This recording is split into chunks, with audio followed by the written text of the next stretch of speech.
So cool. Glad to see you all here. I hope you're all having a great week. Before we were recording, uh, before we started recording, Chester was talking about uh, some research he's been doing. So I thought we could start off with that because he's trying to build a contractor or subcontractor network in the market that he's in. So maybe Chester, you could remind us which market you're in and why you're trying to build a network like that. Yeah, absolutely. So I am in the Detroit market.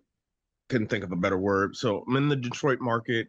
I've got a property that's already closed on and still looking to get a renter in the property right now. But one of the things, like Frank mentioned a second ago, is to have a network, basically, almost all encompassing, so to speak. But the portion that I'm focusing on is looking for handymen, looking for, contractors who deal with all the different types of, um, I'll say generically, things that can go on, and examples being HVAC, plumbing, painting, flooring, et cetera, and so on. So I've been doing a little bit of homework, um, mostly looking in um, real estate investing groups that focus on not only Michigan, but more specifically on Wayne County, which is the county that's home to Detroit. Excuse me. And so I've been, it's like I said, it's been about a week since I had joined. I believe now it's seven different groups. And there's actually even one that specializes almost on um, investing in Detroit, but is unique, or I guess local to here in the DMV. And then for everybody who's like, what does DMV stand for? That's DC, Maryland, and Virginia. So like basically the tri-state area right around right around DC. So what I found out though is that there are a ton of contractors that have, and again, I just kind of put a sort of a generic post in one of the investing groups, got tons of traction. Um, and one of the things that I'd been doing, just mostly kind of observing, looking at a few other different posts before I posted myself. One of the ones that kind of stuck out, and this is something where I guess you could really kind of take with a grain of salt, so to speak, is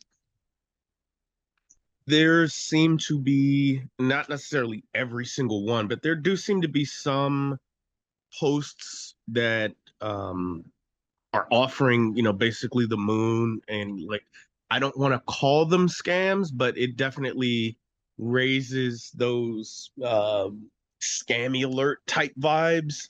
So that's one of the things that I was wanting to kind of bring to everybody's attention is like, you know, definitely you will find some valuable contractors, handyman, so on and so, excuse me, excuse me, so on and so forth. But, as part of doing that due diligence, you want to check them out and vet them as thoroughly as possible. Of course, one of the best ways to find reputable contractors is who do investors who've already used folks, what do they recommend for various contractors, and then seeing if you can get in touch with them and moving the process forward from there. So all in all, very encouraging that I've gotten quite a few responses, and again, they're all over the place, but again, specifically within the contractor realm. So I'll be reaching out, probably I'd say maybe by the next time we meet again next Wednesday, simply to, and thankfully that will be after the election, so we won't have that insanity to deal with. Um, but yeah, I should have quotes, and this will be kind of my um vetting and due diligence period for individual contractors who reached out and said, hey, I do flooring, do paint, etc., so on and so forth. So we'll see how that process goes, but definitely wanted to share that with everybody, that at least within specific groups to whatever market you're investing in, Facebook Marketplace for those specific areas seems to be at least a halfway decent start. That's Are great. you local or are you out of the area that you're trying to find all these guys? Yeah, so I am in the Maryland suburbs, and I again, the property's in Detroit, pretty much right downtown, like maybe a few blocks from downtown. But uh yeah, it's interesting because this is one of the things where it's like, um I know Millennial Mike hasn't put out the course on, remote investing yet, so to speak, but that was something that I was kind of thinking along the lines of like, all right, even though there's no quote unquote blueprint, what are some of the things that, I've had to been, and I should kind of preface because I know there are a couple of folks who are here that don't know, like, I guess the full story. Like I used to, um, or I had started back in 2021 in the DC area markets looking for properties, and had sort of built, little by little, looking for handymen and things like that in this particular area. But when I couldn't find anything that cash flowed, that's when Frank and I had the conversation about connecting with Allie and the turnkey providers. And that's what ultimately got me. Uh, that's where I found out more about Detroit, basically. So it's basically almost the exact same process, but it's now, there's going to be a higher level of trust involved because of the fact that I can't be quote unquote eyes on when it comes to the property. Does that help? Was that Jeff who asked? I couldn't tell. Yeah. Yeah, Okay. 'cause, Yeah. Does I that mean help? that's why I asked the question because it I would assume that it's slightly different, if not very different, when you're not in the area, at least in terms of the you know the the specific steps, uh, some of the steps in the process. Like I met with 3 electricians today. I saw them. I walked a property with them. I eye to eye and on and on and on. And I have all the virtual connections as well with these guys. So without those meetings, it's like I probably would have had very different evaluations, at least initially. So yeah, that's why I asked. I was just curious about that because it seems like it's a major factor in how the process would go. Yeah, it does require a little bit more reliance on, um I would say a confluence really of things. Number one, prior reputation. Number two, quality of work. And then number three, um, really trust. I think that's the biggest thing, because ultimately at the end of the day, it's really going to come down to who are you going to be able to really legitimately trust, you know, making sure that nobody's attempting to, quote unquote, pull the wool over your eyes, taking photos or stock photos from like what is it, like Adobe Photoshop or something like that, and saying, "Hey, the job is done. Here's the photos."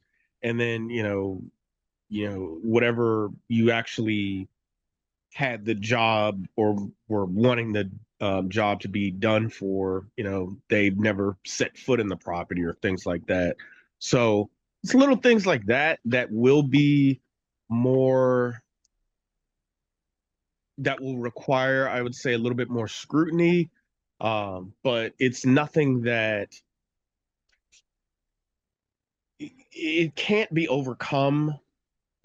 It won't be that. I'm saying that backwards. It's nothing that could not be overcome, but it does require more due diligence for certain. Yeah, what I'm wondering is because I think you bring up a big sticking point for me Mhm. uh, when I reach that point where I'm not, I'm not local, Mhm. of the trust slash ability to verify via some level of oversight or supervision that is not self oversight or like if I have uh, we have somebody going to do HVAC or plumbing, and with it would seem like typically the tenant would be a certain form of oversight because they'll know whether something works or not. They can see symptoms, not necessarily the cause. But Mhm.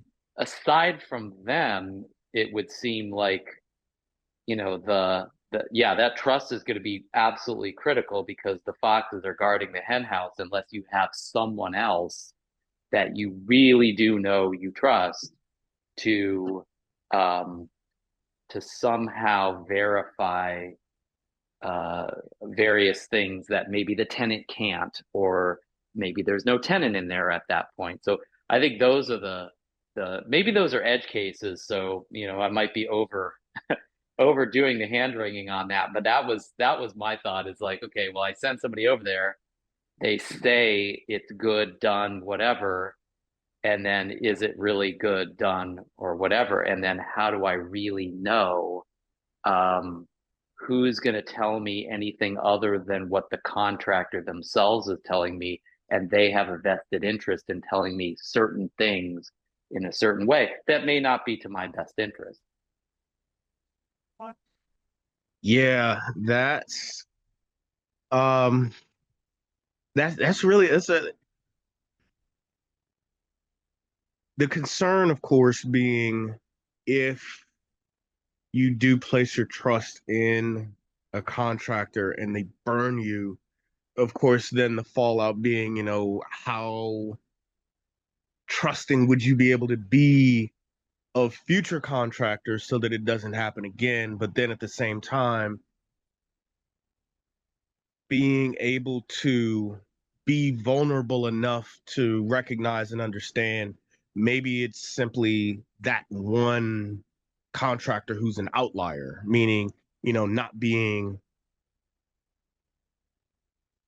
cynical or distrustful. So it really is going to be a little bit of a balancing act. Totally makes sense. Yeah, And because there's a big difference between doing what's necessary to get the job done and avoiding what's necessary because of past painful experiences or trauma or something. Like, well, now, this one plumber, you know, screwed up. And so all plumbers now, I never want to talk to plumbers again or something like that. You can't survive that way. yeah, so that's something where um I'm actually so what I'm thinking about doing is, and I know Millennial Mike is very busy, I guess, is the best way to put it, since he's working night shifts. Now that he's been promoted to sergeant, and deals a lot more with desk duties. But what I'm thinking is, the next time we can get him on, see if maybe if it's a Tuesday where Dion is doing his lives, or the Three Amigos, or I guess the REI Avengers are all together. Maybe that's something we can ask, is to just simply say, hey, we'll say generically in terms of contractor trust, because I think that's something, like, regardless of whether it's local or out of state, out of region, that's going to be something that we're all going to have to what's a good way to put it? We're going to have to, not really reckon with. That's the only way I can think about it. But, reckon with the fact that, everybody that we're going to end up doing business with may not have our best interests, regardless of whether we see them face to face or they're, clear across the country. Yeah. And there's going to be times when our interests are not in perfect synergy with theirs for a variety of reasons, right? And so it's like sometimes we'll have the same interests, sometimes we won't. And it's like people act on incentives and interests and all those kind of things. So it's like, just because somebody did a good job for you 3 times doesn't mean that they can be relied on to do good jobs for you forever, because maybe those 3 times your interests and theirs just happen to overlap perfectly. And then the 4th time they didn't, they diverged, and so I think what you brought up before about how, like bad past experience and then suddenly you're impinged. Like, I think the same can be said for the opposite, which is I had so many good experiences with John Smith, the plumber. Yeah. I trust everything John says now, and all of a sudden now we've gone off the rails the other direction, and that could be just as bad or worse than I can't trust anybody, I can't do anything, Yeah, that's a really good point. Over reliance is that's a great way to, for somebody to, the only phrase I can think of is quote unquote rip you off, or like, like I forget what the other phrase is. It's not sue you blind, but like steal from you blind, or something like that. But yeah, they lull you into a sense of trust that if the ones that are really good at this, obviously they know to do that, and then they've got even more influence than maybe they deserve. Yeah. Can I jump in for a second? Hey, Bill. Hey, how's everybody? Hope everybody's having a wonderful evening. Glad to be here first and foremost. I'm listening to what Chester is saying, and so last night, it's ironic. I was listening to Coach Carson and Millennial Mike from last year's Zuper. And the number one thing he said, what he does is taps in. His number one wasn't the property manager, wasn't somebody else. His number one was other investors. And he said that he would, and then it's almost like, I think he had a scenario like it was a female that he was helping out. But then if that contractor flubbed up, then it's almost like he would say, hey, let me know, then I can reach back out to him to kind of like check him to make sure, hey, you need to do right by this, or hey, we all gonna leave. If that makes sense what I'm saying. Mm-hmm. Yeah, absolutely. Because that's a great point. He said, I mean, like I said, I went and watched it. I was just, like I said, I'm riding, and so I just went back. It just kind of came back up, and I love Coach Carson, and so Millennial Mike and Coach Carson was talking at last year's Zuper, and how ironic is that too? But that was the number one thing he said. He gets with other investors in that area, and he piggybacks off of them. Yeah. just to kind of give you a 'Cause little they bit have all more, those so you're different not experiences. right, and then it gives you a little bit more comfort moving forward because, like I said, hey, that's scary. Yeah. It's real scary. And So that referral also is very helpful, not just for the contractor, but it's helpful for you because if you were referred to them by an investor who is one of 5 different customers of theirs, and they don't do a good job for me now, well then I'm not just going to complain to them. I'll complain to the source, the referral source, and then that gets around. And so now they're not just hurting one relationship; they're hurting the entire network of relationships. So they're even, I would guess that would be even more motivating for them to, like you said, do right by the particular situation or whatnot. I think Yeah. on the other end of that, well, actually, before I get to the other end of that, I wanted to welcome, is it Serge or Sergey? Can you hear us? Yes, I can hear you. It's Serge. Serge, hi. Good to have you with us. And we'll probably, if you don't mind, in a little bit, check in with you and see where you're at and what kind of investing you do. And we're really glad you're here. We, for the most part, we're really informal. If you guys have any questions or any concerns or anything that you need help with, just jump in, or if you want to, raise your hand and we'll try to help you with whatever question you have. We go for quite a long time sometimes, and you don't have to feel like you need to stay the whole time. And you're welcome to jump in and jump out as you see fit. But and sometimes we get on a topic and it kind of just leads the whole meeting. So like I said, don't be afraid just to jump in there and let us know what you need. Gotcha. I yeah. just wanted to check out the group today. Yeah. Nothing big for me. Okay, that's great. Thanks for being here. I was going to say, to your guys' point, being on the other side of that, being the contractor, I know when one of my really good customers refers me to a friend or something, that's a lot of pressure for me because, like Jeffrey said, I want to make sure the friend is happy, to report back to my original client, of course. So sometimes when people refer me to a friend, then the original client has a little bit harder time getting me back there because the friend's keeping me so busy. So that, they could shoot themselves in the foot if they refer me out to too many other friends. And and also, like Chester was going through, we're in St. Louis going through fixing up a couple new properties that we bought and doing a turnover on one that a tenant moved out on. And my property manager does a nice job, but I've been finding that their prices are super high compared to some other estimates that I'm getting. So I'm having to look for other subs myself.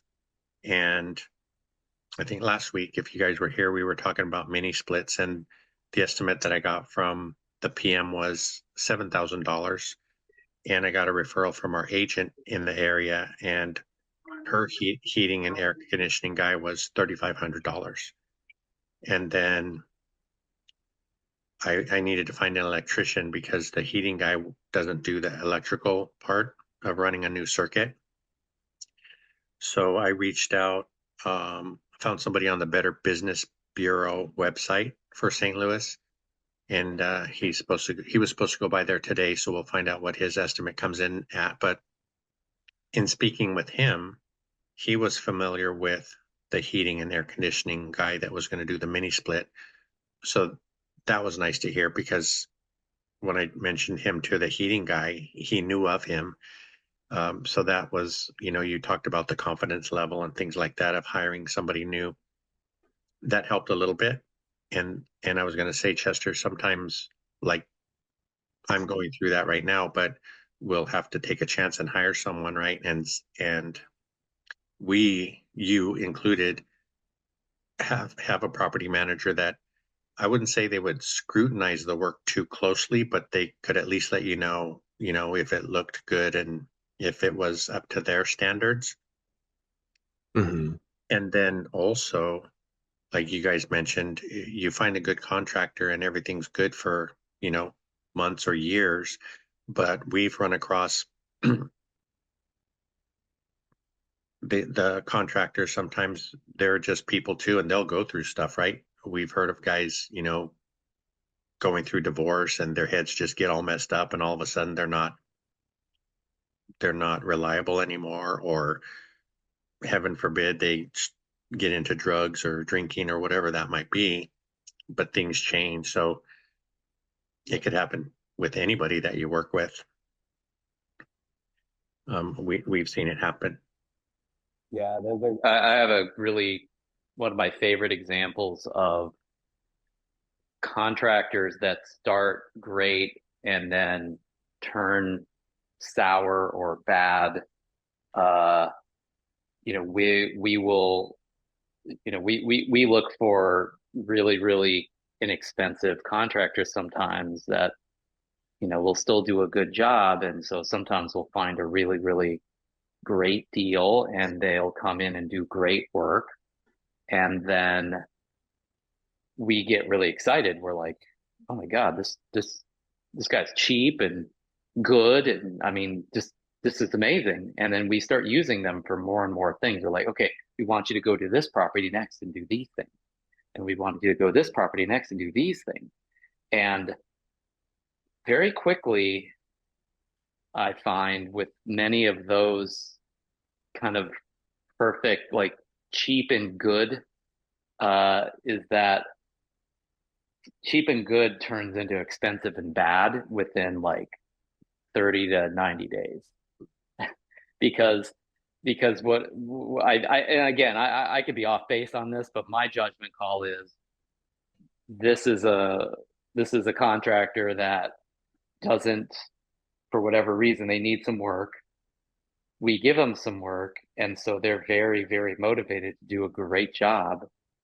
But for whatever reason, they're not the kind of person that constantly is hungry for more and more and more. They get satisfied after making a little bit of money and kind of want to coast. And then, you know, because they are trying to be friendly, they're like, they keep saying yes to everything.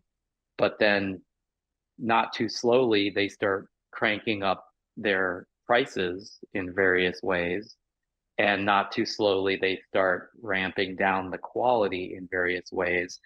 And then a month or two into that relationship, we're suddenly looking at what the hell did they do? And they wanted this, they want that much money for that. Are they insane? You know, and we're wondering how we got there. You know, it was a frog in boiling water that happened. So it's like, you know, trying to stratify these guys within like, okay, there's the really expensive retail guys. They always do a good job, but they're double the cost that you want to pay. And then there's the cheaper ones, but within the cheaper ones, there's the ones that you can get one good job out of, and then the ones that you can get a few good jobs out of, and then the ones that'll really do a great job for a long time, but they're few and far between and hard to find. And you know, it's like, yeah, it gets tricky in terms of the psychology of how this is going for us and for the, you know, actually trying to understand and evaluate why the human contractors like you're describing, you know, act the way they do, because it's not logic or rational in terms of the behaviors that we see most of the time. Yeah, that was one of the things that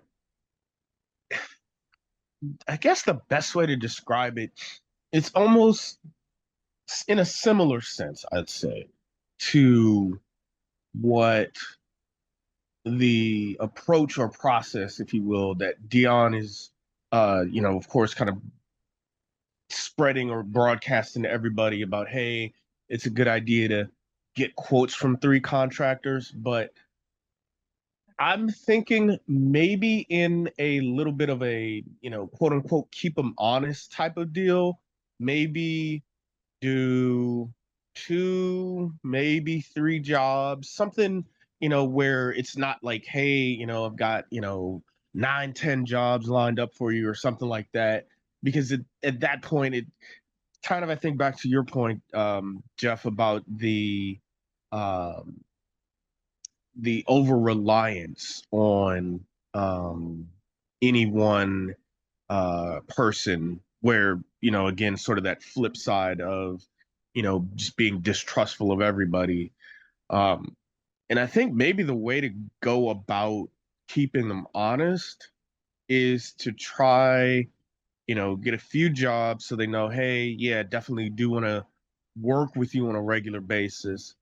But then see about other contractors. Maybe if there were, again, let's use that, three contractor example, you know, you've used one for a couple little small odd jobs, but then you give that person a break, and then you try maybe the second one, maybe they've got a little bit higher rates, and you decide, hey, I've got, a couple of odd jobs that I need that person to do. And then just kind of almost evaluate is really the best word I can think of, but it's really just a way to honestly test them to see, A, is the quality of your work up to par like you say it is? Okay. B, are you going to, I don't want to say gouge, but like, again, with the whole, frog in the boiling pot of water, prices slowly but surely creeping up over time. But the main thing about that is, if you can demonstrate, yeah, I would say demonstrate. If you can demonstrate to the contractor or contractors, hey, this really is going to be a case where, I may work with you, but it's not going to be for every single thing that I've got. So you've got to basically kind of be on your toes and quote unquote on your best behavior, so to speak, Yeah, at that's a all good point. time. You're demonstrating and showing to them that they're not your only dance partner. You're not married to them, Exactly. and you are continually evaluating other contractors and even employing them at times, so they understand they got to continue to win your business and that you're not asleep. I think as soon as you show, I hate to say weakness, but you know what I mean? Like, as soon as you show that your eye is not on that ball, They're going to like pounce. it just human nature. It's just like, even if I'm not malicious, I'm thinking, do I really need to do that good a job? Do I really want to give this person the best price? Right? And then that's the slide that I just described. It's like, that's just human psychology. That's not a bad person. That's just, you got to be sharp, and they need to see that you are and you act that way. So then that's a more balanced contracting relationship, it would seem. Yeah. Do you guys, you're making me think here, because I was talking to another investor the other day, and she was saying that she gets, she hires someone to do something and they send pictures and stuff like that. She doesn't even know what she's looking at in the pictures. So how do you guys, or would you guys do some research? Just say you need a bathroom vent fan installed, right? And you've never seen it done. You don't know really what it even is. Would you do research to Google it, go on YouTube, watch some videos, and understand what it's supposed to look like? That way, when your contractor sends you pictures, you have a Yes. little bit better idea of what you're looking at. And I think if you do that and you're able to chat with the contractor a little bit more informed or intelligently, then you'll have a little bit better relationship with them. Yeah. You're showing your level of education such that, they're not, they can't help. There's no way they're going to think, or it's less likely that they'll think, I could do anything, and this person would say yes, because they're oblivious. Mhm. That sounds like a really bad, anybody thinks that of you, that does not sound like a good thing. Even if you were, that sounds like that would not be a good way to be seen by the contractors you're working with. That makes sense. Yeah, I think before we go on, I appreciate you all being here. Does anybody else have any questions or anything? Don't want to keep rambling on this subject. If you guys have something important to you that you want to talk about. It's good to see you all. Karen, it's nice to see you back. Kevin, Levi, Okay. Mitesh, Jason. Yeah, so that's one thing, dealing with customers. It's been tough. I've been at it for a long time, and sometimes in the past I'll tell you one thing that really irks me is when a customer asks me to sharpen my pencil after I give them an estimate because they think the price is too high or they're trying to get me down a little bit. But if somebody asks me to sharpen my pencil, I don't do a job for them. And sometimes I feel too like they don't understand how busy we are. We're not just out there waiting for somebody to call us, and most contractors aren't just sitting by the phone. I hear all the time from people that I call back. If they call me and I call them back, they're so surprised to get a call back because, the other 9 contractors didn't bother to call them. And I'm usually calling them to let them know that our schedule is out 9 months to a year, but they appreciate the call back and they tell me they've been calling and nobody ever calls them back. So I don't know, there's tons of different personalities and things, and it has been a challenge over the years with a few different types. But Aren't you evaluating your employers, since you have, you don't necessarily need any one of them. You can't work for everybody, and you probably could work for a lot more people if there were 10 of you. So as somebody who's in demand and people trust and does a good job, etc., are you needing to, or do you do as a practice, check in? Do I want to do more work for this person? Do I want to even give them the time of day? And is there a point where you've got to draw those lines just because there's only so many hours in the day and only so many jobs you can take? yeah, that was a challenge for me in the beginning because in the beginning, I really didn't want to turn down any work. And that got me in trouble after a few years because I was, excuse me, I was trying to keep everybody happy. And in doing so, I was jumping from job to job. And it eventually backfired because then you have 5 people that are not happy that their project's not done, instead of declining the work and completing the job at hand. So that was one challenge. And then, Right. like you mentioned,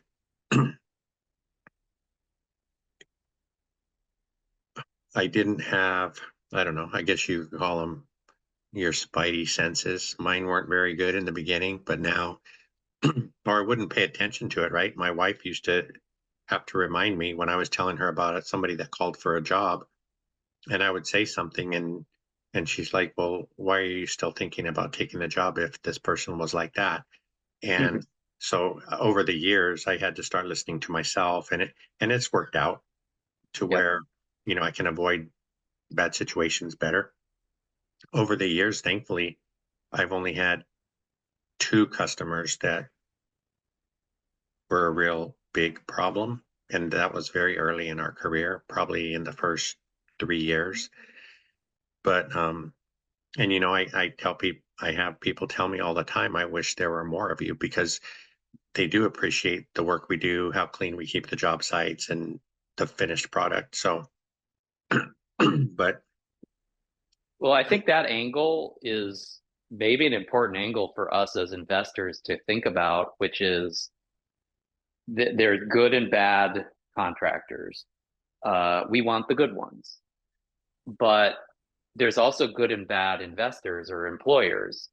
If we're not one of those, and of course we're all assuming we are, right? But that could be a dangerous assumption, right? If we're not a good employer, then no matter how much we want the good contractor, we may get like I may meet you, you might do one job for me, maybe, and then it's like I can never get a hold of him now. I wonder why.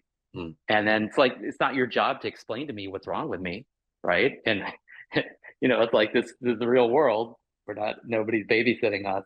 So it's like maybe part of this is like Cedric, or Chester, like you were saying, like we got to seek these guys out. We have a best practices to find them, but also then once we've got a decent one, how do we hook them and keep them in the boat by how we treat them and operate with them, et cetera, so that you know, so that they want to stay with us and keep us on their higher list, their short list of people that they will, jump for a job for, so that we generally don't have to go fish 20 more times, and that we have some longevity there. Yeah, I think a couple of the things that, sorry, Chester, that Dion has mentioned in the past, and I think they're pretty obvious, like making sure that guy gets paid on time. If you have the opportunity to look at the work and you're happy with it, to offer some kind of a tip or bonus, especially if they do it quickly, things like that. And in that St. Louis market, we've been lucky. We started with a roofer, for example, that our agent recommended, and he did a very nice job. And on the first job he did with us, they were doing the roof, but he ended up, straightening out all the gutters and actually cleaning them. They were in good shape. They were just dirty, but it took him a couple of extra hours to get the gutters straight and cleaned. So I obviously sent him more money than he was asking for and things like that. And I guess we also have to be a little bit understanding, because that same roofer recently, he just finished a roof for us a few hours ago, but he was supposed to start a couple weeks ago, and I was checking in to see, how it was going, and I wasn't getting any answers. And it was a few days, and I sent him half the money for the roof so he could get the materials. And I wasn't concerned really, because he was referred by our agent. But then, when he got back to me, and he had ended up in the hospital with pneumonia. So he was in intensive care for all those days. So I think if somebody else had been calling and screaming and leaving him bad voicemails and stuff like that, flying off the handle without knowing the situation, that could have turned a good relationship into a really bad one. Yeah, but in that situation, he needs to have somebody else answering the calls and returning the calls, Yeah, I didn't really think about that. That would have been nice. But again, I think if it was a roofer that hadn't been referred by our agent, and he did the one roof for us in the past recently, and we asked for I pictures. mean, if he's a roofer, he has other people working with him. He has a crew. I don't know how many he has in the office. It sounds like a pretty small operation, but yeah, I understand what you're saying. Yeah, He should have someone reach out, but he may not have somebody on his team that's really oh, come on, It does come that. on. Not even one person. Come on. How about the wife? The wife takes the calls. My wife wouldn't call anybody, Mitesh. No, I mean receive the calls. So I gotcha. Yeah. Yeah. So that's what it was, and that's what we went through. But again, he got out of the hospital last Friday, and the roof's done. So we're happy with that.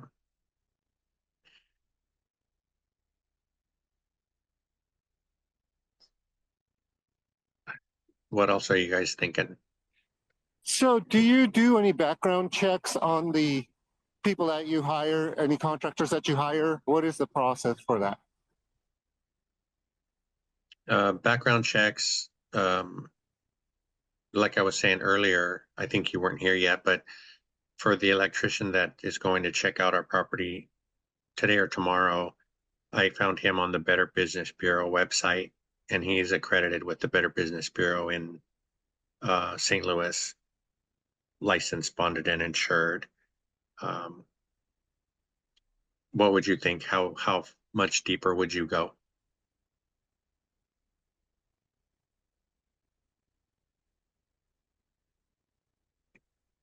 Mitesh, that was for you.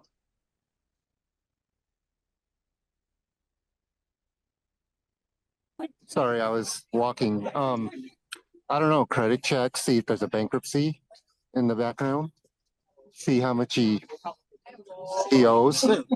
Mhm. A lot of times you can find that information, like in California, if you go to the contractor's state license board, you can pull their, look them up, and it will have things like that if they had any judgments against them or pending court cases, or make sure their license is valid and things like that.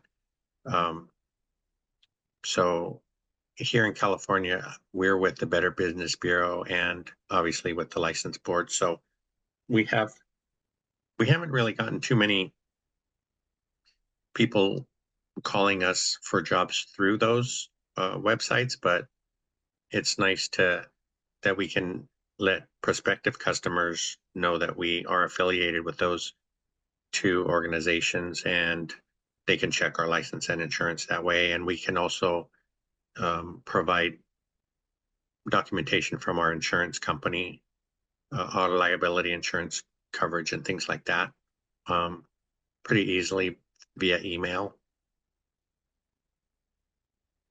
Did you have a comment, Chester? I guess not really a follow-up comment. I guess it was really just more kind of echoing, I don't want to call it like a process, but I can't think of a better way to put it other than like some sort of an approach, or systematic approach of like, hey, from start to finish, if you will, of getting in touch with multiple contractors, trying one or two of them out, giving them the job, checking and inspecting, and then seeing from there, almost like a continuous evaluation criteria. Like you're always, vetting them, but not like scrutinizing is a good way to kind of put it. It's like, hey, yes, I'm giving you the job, but don't take my it's not quite take my kindness for weakness, but like don't assume that because I'm giving you this job and I have more in the future, that you're always just going to default get them. And this was the phrase I was thinking about: captive audience. You don't want your contractors thinking, hey, this person's only going to come and reach out to me whenever they need, drywalling or paint or whatever the case may be. Like having that level of uncertainty, that's what will keep them honest.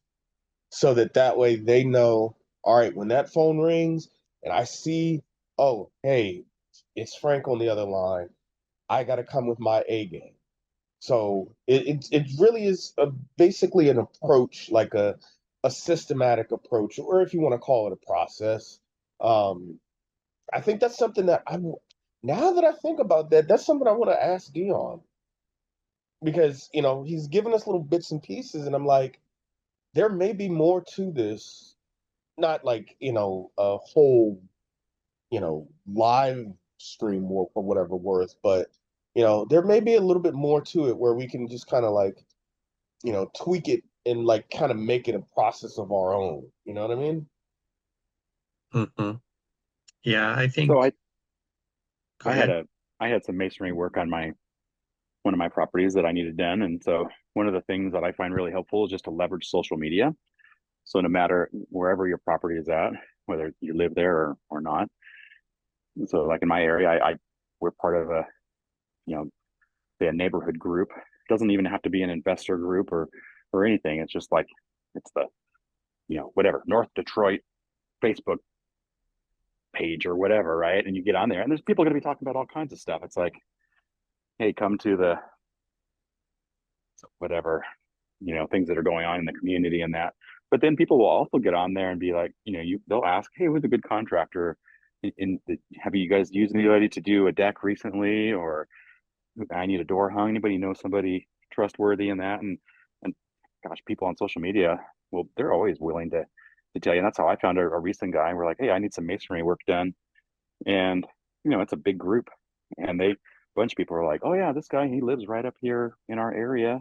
We've used him for a job. And then other people will chime in, be like, oh yeah, we used him. He's great. And usually you'll get people vetting him right on the spot there, and they'll tag him right in there. And then a lot of times that person will respond. And we ended up using him that way. And he was great. And then, I've gotten some really good referrals from that same strategy, just yeah, being a member Yeah. of that Facebook group for that neighborhood. And then Exactly. literally it's just, hey, do you know anybody who can do blank? yeah. And then you people can just even post a comment. picture on there and be like, hey, I need this front door replaced. Anybody know anybody good that can do that? And then when Billy Bob responds on there, then you can say, oh yeah, are you licensed, bonded, or whatever? And he'll post his business page on there. And then yeah, you can verify that he's licensed and he's insured and all that kind of stuff to make sure he's legit. And and yeah, it's such a quick and easy way to do it. Well, what I Yeah. really like about that process is that when somebody mentions somebody, Yep. other people will chime in and say, "Oh yeah, I use that. They're really great." And then you'll get like you get all these opinions about that Exactly. one person, and you can tell if that's just like somebody's got a friend that they want to help out and they're referring them versus everybody's in love with this guy because they're so amazing. Because Right. you can hear it in the You can- community conversation that's happening a lot of times. You can see through the BS on there a lot of times. Yeah. Yeah. So that's a great way to vet people, or yeah. Or sometimes using a vendor, you know, if you're going into a lumber yard, or hey, you need a finished carpenter, like here locally we call it Windsor Plywood, and they do mainly just finished carpentry stuff. And so I know the guy in there because I used to do that kind of stuff, but I could go in there, you know, people would walk in off the street. I've seen them ask him in there. It's like, hey, we're looking for someone to do crown molding in our living room. And he knows his guys that come in there, and I'm sure he probably appreciates it because then he's feeding one of his customers work, and he's not going to want to feed somebody work that's then going to have a customer that's going to come back and speak badly about that person. So you know they usually have a pretty good referral network within their group. So that's another good way to find somebody through a vendor like that too. Yeah. Oh, and Josh, that was actually one of the things that I'd led, I guess, or started off with. Like I think it's like either 6 or 7 different Facebook marketplace groups about real estate investors in Detroit proper, and then like one of them actually is for real estate investors who are local to the Washington area or DC area, and specifically are investing in Detroit. So that was something I didn't even know existed until I started doing the homework on it this past week. So got a good number of contractors who've connected with me that way. So, but yeah, no, it's definitely very very valuable. So I'm gonna be doing homework on those contractors who reached out to me this coming week.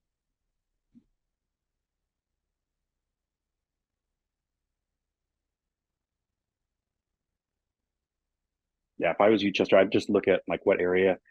I don't know what area. I know you're in kind of the Detroit area, but just look on there and say, yeah, there's got to be some Facebook groups in there that they're just talking about, you know, probably nonsense a lot of the time. They're just kind of neighborhood stuff going on. Like right now, it's like, oh yeah, we're doing a haunted house in the neighborhood or different things like that. But then you're going to see posts on there too of, you know, other services that they need. I need a window cleaner. I need a contractor, and you'll find them on there. Yeah.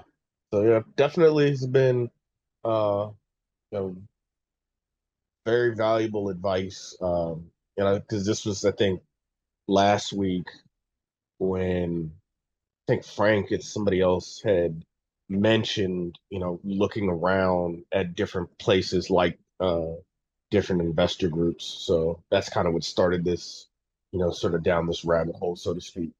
But yeah, definitely something I'd recommend for everybody, you know, just if nothing else to be familiar, I guess, with, you know, what contractors are in your area.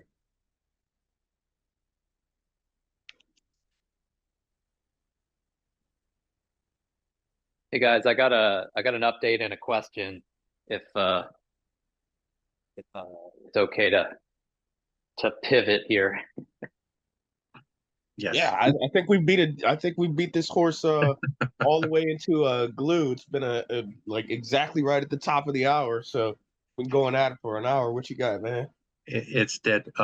Jeffrey, before you go with that, Yeah. did I see you put out a video regarding Matt's course? I have one. I do have one. It was a while ago though, so Oh, was it? maybe this is you were just exposed to it the Okay, first yeah. time, but I put that out when I finished the boot camp, like way back when, like I don't even remember when that was. Okay, yeah, that was cool. It did just pop up for me today. I was surprised Oh, and happy to see it. oh, cool. Yeah. Yeah. I've seen it. A couple of people have seen it. I don't know if it just put a thought in my head. I don't know if you're ever up for it, but you might want to grab some of the other people that went through the course and do a video with them too, if it's something that you're interested in. Yeah, that makes sense. Cool. So where were you going next? Oh, so I just wanted to offer, first of all, an update that you might call it a win. There might be a bit of a win. We were talking about probably a couple weeks ago that we found that mom and pop electrician that said that they could do the rewire on the triplex for a lot less. Mhm. Well, speaking of contractor vetting, like I went back and looked at how I found that guy, and I realized that not only was he not referred to us like I assumed he was, but he wasn't one of the big, he wasn't one of the big contractors either. And so although the price looked like this is a dream, I realized I have no basis for this guy's uh, capacity or skill or reliability or anything. I Googled him, I found nothing. I'm like, okay, that quote is not as valuable as I thought it was, basically. So we got back on the horn with the remaining electricians, and I met with three of them today on site.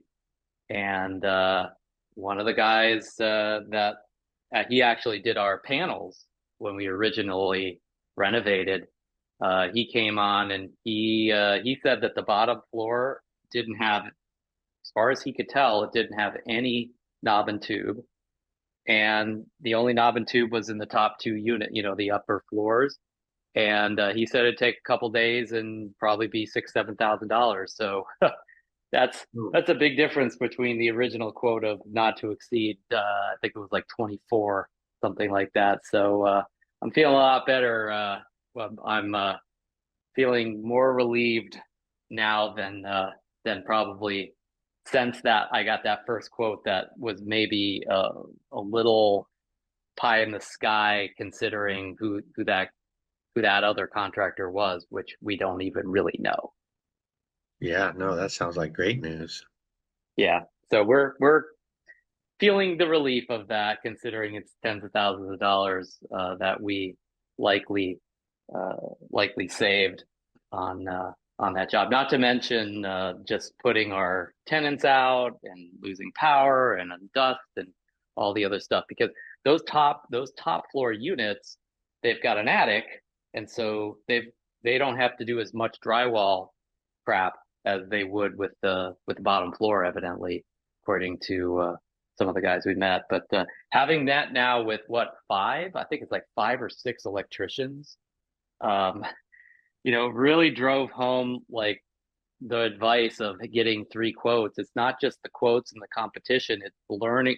Like every one of those guys I met with, I learned something, because they would tell me things about what they thought about the situation and what they thought about, why we should do this or that, the scope of work that they, like all of them would offer a different scope of work, some of them seemingly arbitrarily, and then others would give a very precise rationale as to why they are offering a certain, like, we will do this, but we shouldn't do that, and here's why. So really learned a lot from that process. So anyway, that's the update. Yeah, that's awesome news. You talking about that reminded me too about the school meeting today with Zuber and Matt and Dion, and somebody had asked them a question about their situation, and each person had a different point of view. I think that's great, because and like you mentioned, the different electricians brought up different points that maybe they had experience with in the past. And now you're able to make a better decision because you've heard all those different scenarios. So that's pretty valuable. Yeah. Yeah, it was really, but walking into this as somebody who hasn't worked with a lot of electricians on some pretty heavy duty stuff, we've done light repairs here and there. Just seeing the variability in, hey, we're just gonna do the rewire in these 2 units, and it's gonna take a couple days, and that's it, and then we're out, versus some of the others that said, look, we need to swap out all of your panels. We need to rewire everything, even the stuff that's not knob and tube, if we're going to take this job. And then we even need to install, various surge protection on the outer meters, et cetera, because we have to do everything perfectly up to code and yada, yada, yada if we're going to take this job. It's like very different, just very different perspectives and you could hear how different contractors feel they need to operate based upon whatever their regulations or their employer, or just the kind of job they want to quote us. So yeah, it was really very eye-opening, and also, slightly confusing at the same time, because like seeing inside of why they might have said this versus that beyond what they actually shared with me, obviously, like, I've got a lot more to learn when it comes to that. But anyway. Yeah, sounds like good news. So but here's the big question that I wanted to ask you guys today. We have a bunch of units that are coming up with vacancies. We've got at least one bedroom, and then we have a big 4-bedroom single family home as well. And so we're starting to put them on the market, and I want to get as many Section 8 applicants as possible. And I just finished up with a Section 8 seminar run by my local housing authority a couple weeks ago. And they gave us the long and the short of like how it all works and how they do what they do and all of that. And they basically, the upshot of it was that they don't in any way, shape, or form help us find voucher holders. Like, we're pretty much on our own with that. The only other advice they gave us was to list it on this other website called affordablehousing.com, and that didn't seem to get very good reviews. not that I'm not going to consider it. Like I'm certainly going to consider it. So it seems I'm left to my own devices as to finding lots of voucher holders that we can, that we can consider as tenants. And so what I've got so far as the plan is, first of all, just make sure that all the listings, Zillow, Craigslist, Facebook Marketplace, like I'm advertising that we accept, Section 8, HCVs, all that stuff. Like just make sure that's in the language on those listings. So I've already done that. It looks like there's Facebook groups also with like local Facebook groups where people are looking for Section 8. So I found those, joined them, and advertised on them. I'm talking to some of the voucher holders on those already. So that was kind of a nice find. But after that, I'm basically just like, okay, what else? Like, what else could I do like super efficiently to attract more voucher holders if the housing authority is not in any way gonna become my chum and personally refer voucher holders? Like they seem very hands off and very just, look, we're just bureaucracy. We're just gonna do what we do, and we're not gonna go above and beyond that in any way, shape, or form. So yeah, any ideas, anything that I'm maybe not thinking about that I should consider doing that might attract some Section 8 people to our listings? That sounds really odd that they're that hands off, like you said. I don't have any experience with a situation like that, because the ones that we do have are what you would think, right? You advertise on their specific website. I think they did mention the one that you mentioned as well. Yeah. But it wasn't the main point. And again, our property. So you guys manage all your stuff? Yeah, we self-manage. I was going to say our property manager, or our property managers usually advertise on. So in St. Louis, there's a city housing authority and a county housing authority. I don't know if it's the same there for you, but they advertise on both, and they already have a relationship with both. So we haven't had to really dive into that too much. Wow. Yeah, we currently had 2 Section 8 tenants, and then one moved out. So we're open to filling the 3 units with Section 8 if that's possible. But they also told us that it's obviously a longer process, right? Because Section 8 has to inspect the place, and Right. the vetting process is similar. I think I had asked our property manager about differences between a regular tenant and a Section 8 tenant, and they had just said since the income was it varied, because Section 8 paid different percentages of the tenant's rent depending on what their situation was, how much they made, that was on a scale. So can't think of any place else that you could be looking for voucher holders. I don't know if anybody else here has any Section 8. I think Yeah, well, I'm going to go on a search and destroy mission for for finding as many voucher holders as possible. It's just, I mean, if I can get a system together for dragging them into our units, I just don't see a huge downside in our area, because the standards are so high. They really do have to, follow rules and whatnot, because the Florida landlord tenant law is just very, it's really very much in our favor. So we can lord over them, pretty rigorously. and they don't want to lose their voucher. So there's a lot of motivations that point to them being a reasonably good tenant at least. And then just the money's better. Like those FMRs are higher than what the market is paying right now in the majority of our zips. So, and sometimes like thousands of dollars more.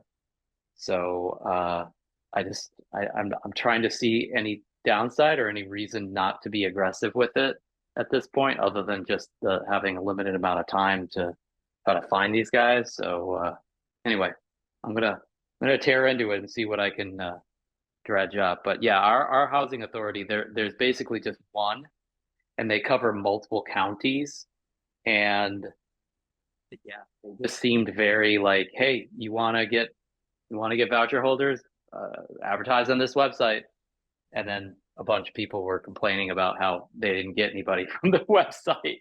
So I'm thinking, okay, maybe that's just kind of like a bit of a waste, but I'm going to try it anyway. We'll see. You know, nothing wrong with trying it once or twice and see what comes out, especially when we got multiple listings to put on there. It's at least worth a try. What market are you in? Jacksonville, Florida, this northeast corner of Florida. Yep. You have one unit down there still, Josh? Yeah, not Jacksonville, but been to Jacksonville, been through there. I was going to ask Jeffrey, when you talk about the FMRs, have they ever brought up, because I brought that up to our property manager in St. Louis for one, and was pushing the numbers on him from the 2024 HUD. Yep. And they always come back with that they still need to do comps for the areas, and they'll set rents accordingly. Like, for example, I think for one of our units there, 2024 was like a 1209, but the comps were more like 11 to 1150. So we ended up getting 1150. So they weren't it wasn't an automatic thing, I guess, is what I was understanding through them. So I didn't know if you had that conversation with the people. Well, since you're, I mean, I've read their literature enough to know that I don't know how they actually operate, because I only got one Section 8 and I haven't pushed it to the point of exceeding or even meeting the FMR. I just haven't done that yet. I'm going to try that this year, so we'll see. I'll discover something there, maybe.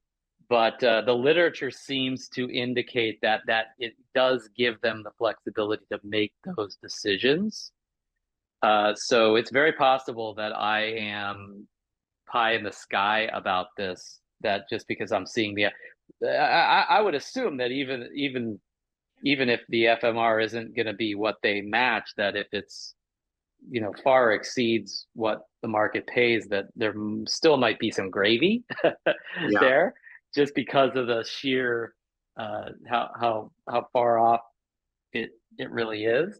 But yeah, in practice, I really don't know for sure. What I do know is that if I push the number with an already planted tenant that does not want to leave, assuming they're a happy tenant, that I can tell them, look, they can either pay this rent or get out, and the housing authority will go back to the tenant and say, look, this is how much we're going to pay, so you will just need to pay more in your share if you want to stay here.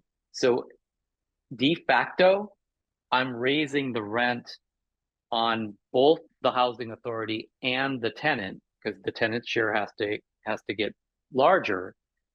And again, assuming the tenant can afford that, and assuming that they're still wanting to stay and they really have have roots in that unit, that is totally, like, I know the housing authority will allow that. It doesn't have any qualms about that. So if nothing else, that could be a saving grace for getting some of that gravy, even if, like you said, it doesn't match the the officially published FMR numbers that look so attractive. Mm-hmm. Yeah, I don't know how it worked for Dion, but he actually said when when the Section 8 rent was raised, the tenant portion actually went down. So I'm not sure how that worked in that case, but maybe it doesn't always mean the tenant's going to have to pay more. Well, that's what I've noticed as well. Like we raised the rent on our Section 8 this year, but they're actually paying less. Their share went down. Mm-hmm. But again, I think that's because the FMRs went up so much. Okay. The year before that, we raised their rent, and I don't know where I was oblivious to FMRs at that point. We just thought that was where the market should be. And they declined us. They told us, nope, we're not going to pay that. And we said, great, he can get out. And then they came back and said, okay, we talked to the tenant. They raised the tenant share that particular year. So I think for us, at least in our area, I think that tenant share was versed in what they would pay plus what I would accept, because if I don't accept it, the tenant still has to vacate. And if like I said, the tenant really, really wants to stay there, it seems like that housing authority will attempt to please the tenant, but extract more from them financially so that they can have what they want. So it seems like it's both sides will pay more depending on the variables in my market, at least.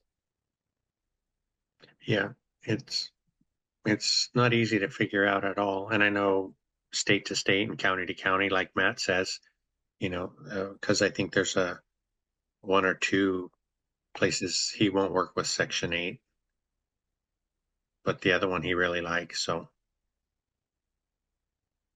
it's going to take my experience has been pretty positive with these guys. I mean, they are not super responsive. They're not super fast. There's a lot to be desired, but they still treat us well in this area. So, if the money's green, I think I would take it due to how well they treat landlords in the state in general as well. Were they able to give you like an average, like were there a lot of vouchers available in that area? They literally didn't cover any of that. No. I spent the whole morning with these guys and about 60 other investors in the area we were all on a Zoom together, basically. Okay. And there were multiple investors asking about that in varying ways. And they didn't give us, it was totally opaque. They just said, we don't have anything to do with that. Go find your own voucher holders. If you find a voucher holder, great, we'll work with you. If not, I mean, they didn't say these exact words, but basically what was telegraphed, the implicit communication was, hey, tough, it's not our problem. That's what I'm saying. That was the takeaway. That was the pure takeaway. It was like, we have zero information, help, or involvement in procuring the actual voucher holders. We only service when there is a voucher holder that wants a place, then we do our thing. Other than that, not our problem. If you don't mind me asking, then I was talking earlier about vetting your tenant. Since you self-manage, is your process any different vetting a Section 8 tenant than a regular tenant, like credit score or income, things like that? Well, yeah, there's only two things that we focus on, which is their ability to pay rent and then how well or badly they'll treat the unit, right? Those are the big two things that we care about. So the their ability to pay rent is drastically mitigated by the fact that it's a Section 8 tenant then. So we would not be vetting it with at any we would not vet them with anywhere near as much rigor or expectation of perfection there. So, because there's a variety of different situations where they would be able to still pay a very small amount, which is probably what their share would be. So we would just probably calculate that and then vet for that, but with a lot more looser like credit score and employment and things like that. It's like there's no way we're going to be as expectant as we would with somebody who they're the only person who's going to be who's going to pay rent. So that's on that side. Now on the treating the unit well, we would want to know their background and make sure that they don't have criminal history. We would want to check wherever they're coming from in the last 2 years of tenancy. And I don't see a reason why we wouldn't be just as rigorous with that. In fact, maybe even more because, well, yeah, they're Section 8, so maybe they're not going to treat this place as well. I don't think that would be the case, but you know, we do our due diligence on that side to make sure that we're going to have a decent person living there, regardless of their ability to pay. And I think that when we get a HUD candidate, like we don't pull punches on that side. Like that's still, we have to be very, very diligent, I think, around that still. And any Section 8 candidate who's not up for that, well, now they've just done us a favor, I think, because they've shown their resistance to actually showing that they're a decent tenant.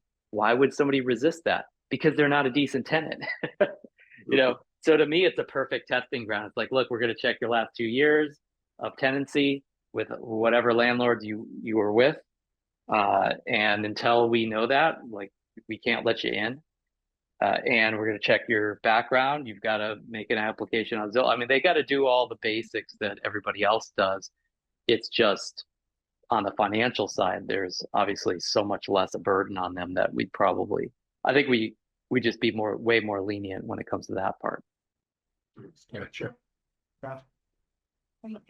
Yeah, there's a little bit to it.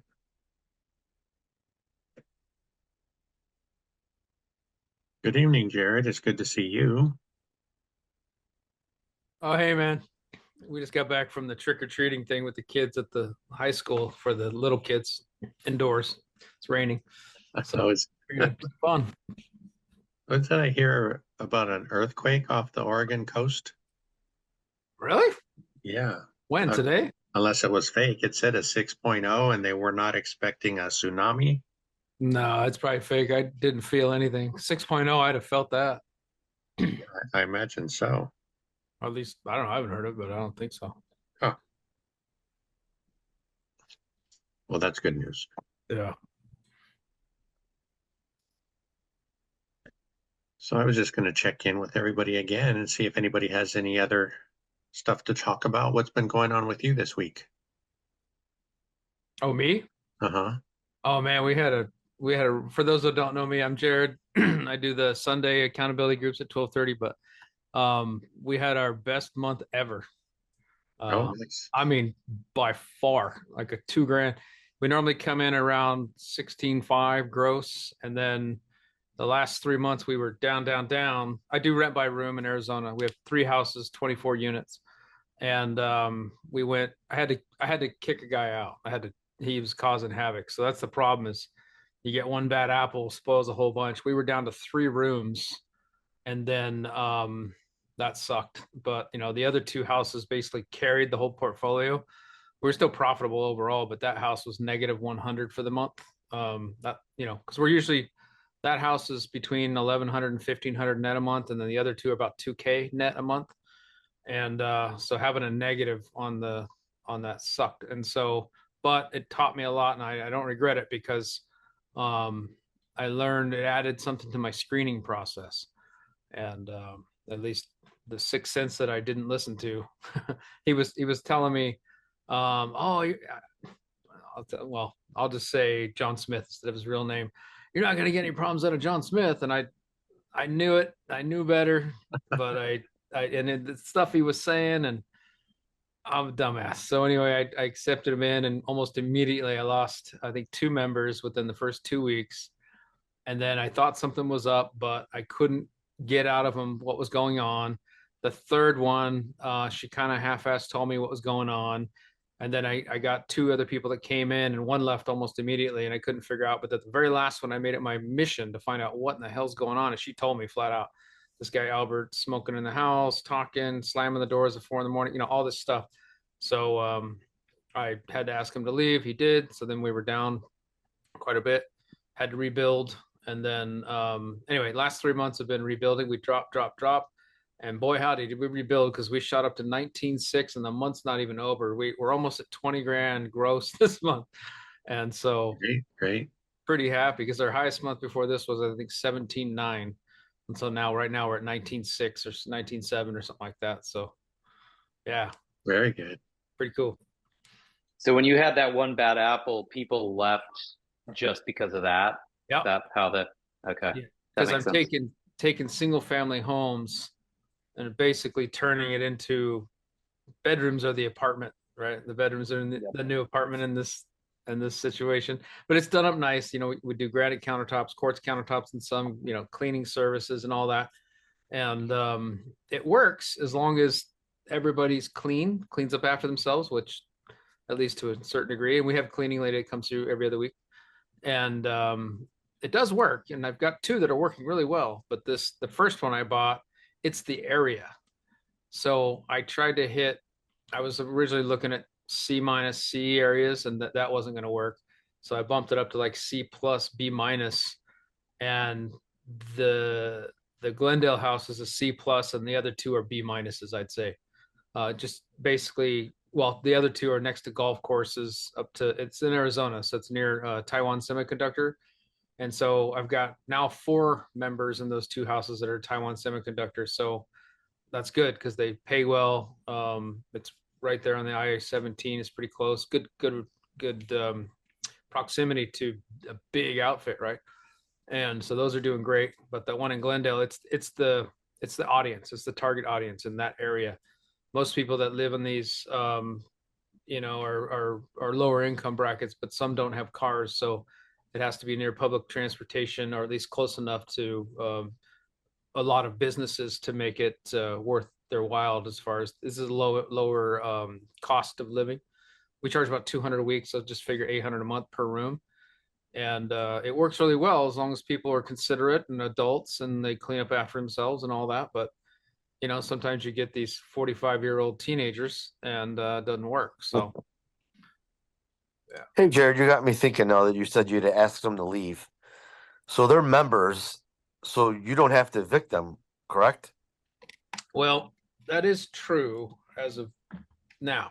But so we do, for those that don't know, we don't have leases, we have member agreements. And this member agreement is week to week. And so if they don't adhere to the member rules, then they no longer have access to the membership, kind of like a gym membership. And so, yes, but if you're past the 31-day mark, which, technically, if somebody wanted to push it and had a good lawyer, they could come in and try to do that. But Arizona is a pretty landlord-friendly state.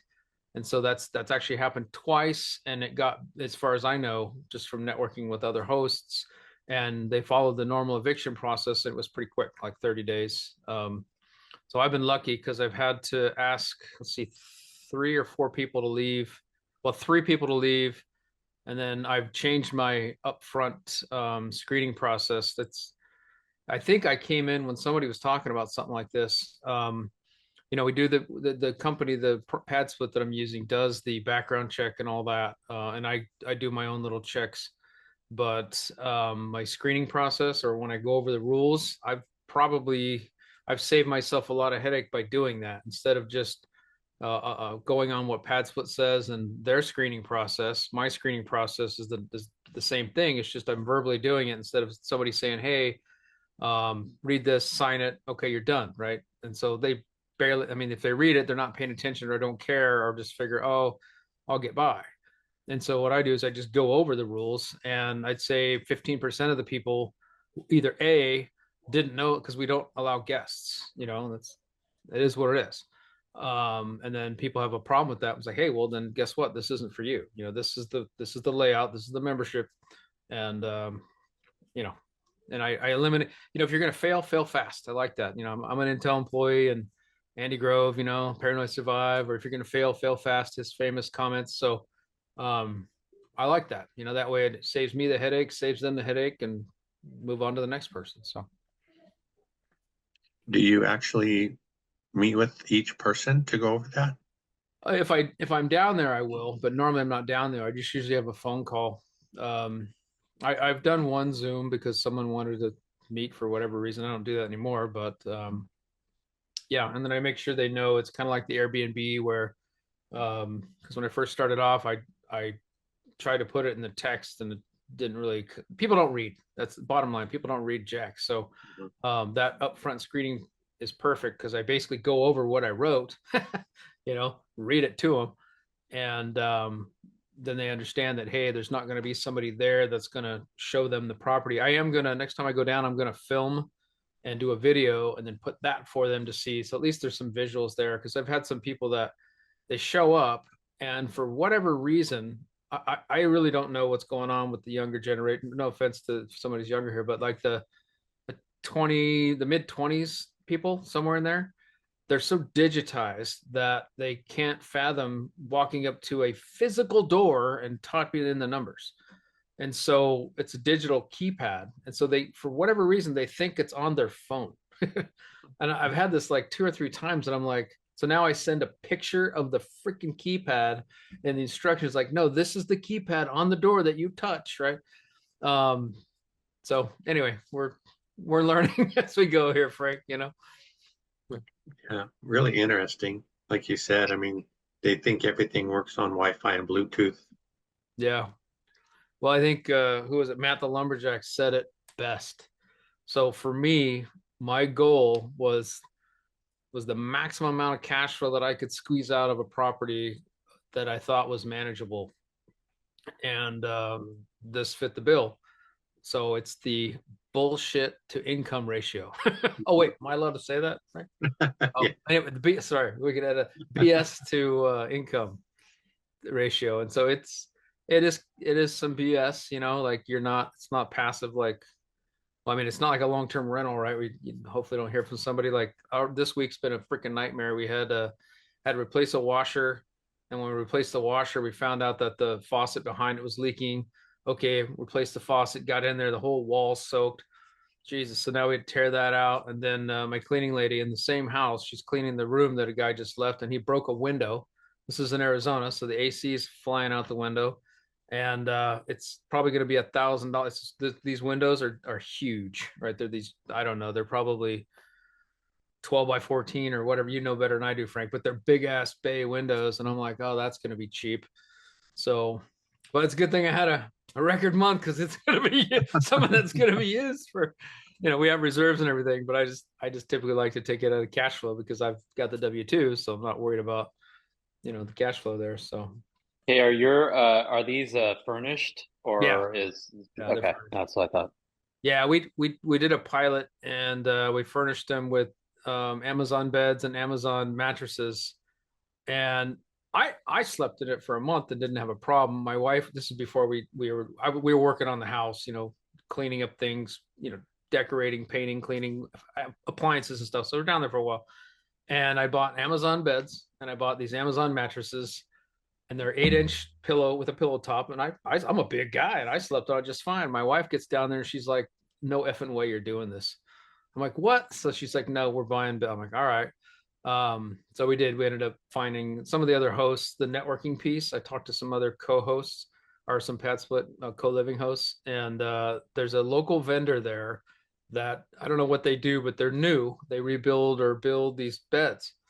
And so anyway, we bought those, and they're fantastic. And I think they were $150 just for the mattress itself. And then I picked up my third house I bought, was an active pad split. And I thought I'd had a pretty good bed frame that was set up, and they are, but they're a pain in the ass to install. Well, this bed frame that I saw that was in all these rooms, it was awesome. I mean, it was like a couple of slats. The way it was built for quick assembly and disassembly, which was really good because, hey, I'm rambling on here, Frank. Is this okay? Oh, you're fine. You're fine. Okay. Yeah. So I had bought this thing from a guy, and I don't know what the hell he was thinking, but he took a house that was a hoarder house, and he turned it into an 8.3. It was a 4 2.5, or I don't know what the original. I think it was a 4 2.5. So he paid construction. I think he spent like $120 on this thing. He picked it up cheap. I think he picked it up for $290, and he was trying to get $585 out of it. I ended up picking it up for $465 after the reno, because he had hard money on the thing, and he had it for like 5 months, and he was bleeding out. He tried it as a corporate living for a couple months. That didn't work. Then he tried something else, and that didn't work. And then he just threw it on Pad Split, and he just decided to try to sell it on the Pad Split marketplace. Well, I got to it before it hit the marketplace. It's kind of like the MLS for Pad Splits. And I have a kind of a standing. I talked to the EA rep down there, Ellis Tran, for all Pad Splits. So if something comes up, I told him, hey, let me know. I'd like to look at it. Maybe figure something out. So anyway, I saw this thing and I loved it. And I knew the construction crew, because I've had their K10 Spencer. They're really good down there in Arizona, but they're expensive and they're worth it. But I haven't used them. I've got bids from them. I really couldn't afford them starting off, but moving forward, I'll probably use them. But they do really good work. Anyway, they did the work on this house. It was fantastic.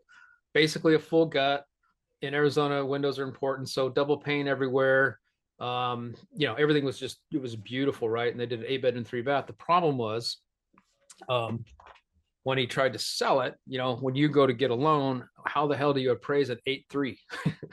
Right? So, and I didn't have the cash to buy it outright. Not that I would do that anyway. And I didn't want to do a hard money loan on it. So, but I did a DSCR loan, and I closed in 12 days. I told him I'd do 10, but Lauren Fisco is my broker. She's Jamil Damji's sister's broker too, if you know who she is. And Rashi, I think her name is. And she didn't have a file on me. And I said, hey, do you think we can do it? She's like, yeah. So we closed that in it was 12 days, but I had to do it fast.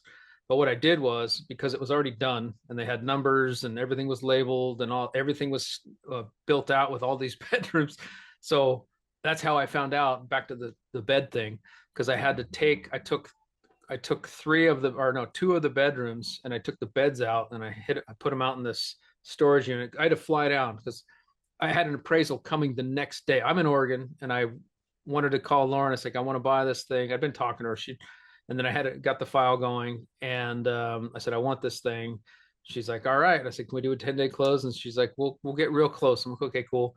But the problem was, all the doors in the house had numbers on them. All the things were labeled in the kitchen. I wasn't worried about the appraiser necessarily. I was worried about the pictures they were going to take with the appraisal for the back end lender, whoever that was going to be. They're going to look at that and go, what? So I flew down there, took all the numbers off the doors, staged 2 of the rooms as offices and another one as a den. And it turns out I did too good of a job, because they appraised it as a 4.3, but whatever. At 465, it appraised at 515. And he was asking 585, and we took a couple months. There's a whole other story behind it too, but I won't get into it. It's on my YouTube channel. But yeah, it was crazy. But anyway, that's how I learned about the beds. And so those beds are fantastic, man. You can deploy them fast, because part of the pain with this is I'm up in Oregon, so I have to fly down there when I set all this shit up, and I don't have a lot of time. And so it drastically sped up the time. So anyway, not sure if anybody cares about that, but that's that whole story. Well, And so you're getting all of these tenants on Pad Split itself as a platform? 80% of them I am, but the other 20%, you'll get them eventually. But Pad Split, the way they operate is in an oversupplied market. The supply is coming down now, thank God, which is why my occupancy is going up. Because for the longest time, let me answer your question. So up to 80%, Pad Split's pretty much doing it. They'll tell you they'll do it all, but they're trying to hit an 80% mark for marketing, right? They want to be able to tell new hosts, we'll get your property at 80% in 30 days or whatever the hell it is. And they do, and they try to hit it. But the problem is if you have a supply in that area, they're going to target the brand new house and they're going to leave yours on the side. Well, the way that it works for me in my market and the way I've done it is I do 8 bedrooms is it's a $500,000 house, $450,000 house, let's say. The first 4 bedrooms pay the mortgage. The 5th one basically pays the utilities.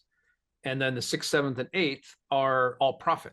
So if they get me to 80%, sure, I got a little bit of profit on that 6th room, but I want all the profit. So I got to go out and market my other 2 rooms to get to that 100%. So that means Facebook Marketplace. I have my own QR codes that PadSplits provide. So it takes them to their link. And that's good because then when they follow my link and not theirs, I don't get charged their marketing fee. But which is stupid. I don't know why I'm paying them to do the job where they're not doing it anyway, but whatever. That's neither here nor there because they take 15%. That's a pretty healthy cut. But they do handle all the fund collections, right? They bug the piss out of because they want to get paid too, right? So when the members, we're week to week. And so every week they pay. And if they don't pay, then PadSplit hounds the hell out of them. So yeah. So you're marketing for that other 20%, you're marketing on Zillow, Facebook Marketplace, anywhere else? No, not on Zillow. I'm using Turbo Tenant. And hear me out because Turbo Tenant is for long-term rentals and other things. But what I do is I put it on Turbo Tenant as a 1-bedroom, 1-bath. And then it blasts it out to like 50 to I don't know how many sites they go to. But one of those sites is apartments.com, and I think it's 4 now.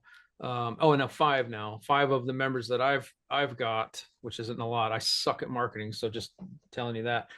But have come from apartments.com, and when they talk to me, I have it in the description, but again, nobody reads. But they do see the 1-bedroom, 1-bath, so that's targeting somebody looking for smaller place, right? So out of all those inquiries, I've turned over 5 of them just by saying, no, it's a room within in a house. And they're like, oh, okay. And I was like, here's the situation, So it's not the best marketing tactic, but that's what I've done. I've tried the Facebook Marketplace. I went out there and joined groups. I don't have a single conversion from Facebook Marketplace, but the Zillow one, I'll try that. I heard that too. I didn't know that was a thing. So you're advertising a 1-bedroom, 1-bath place, and then you've got to pivot them for them to understand what it really is once they've become a lead for you, basically.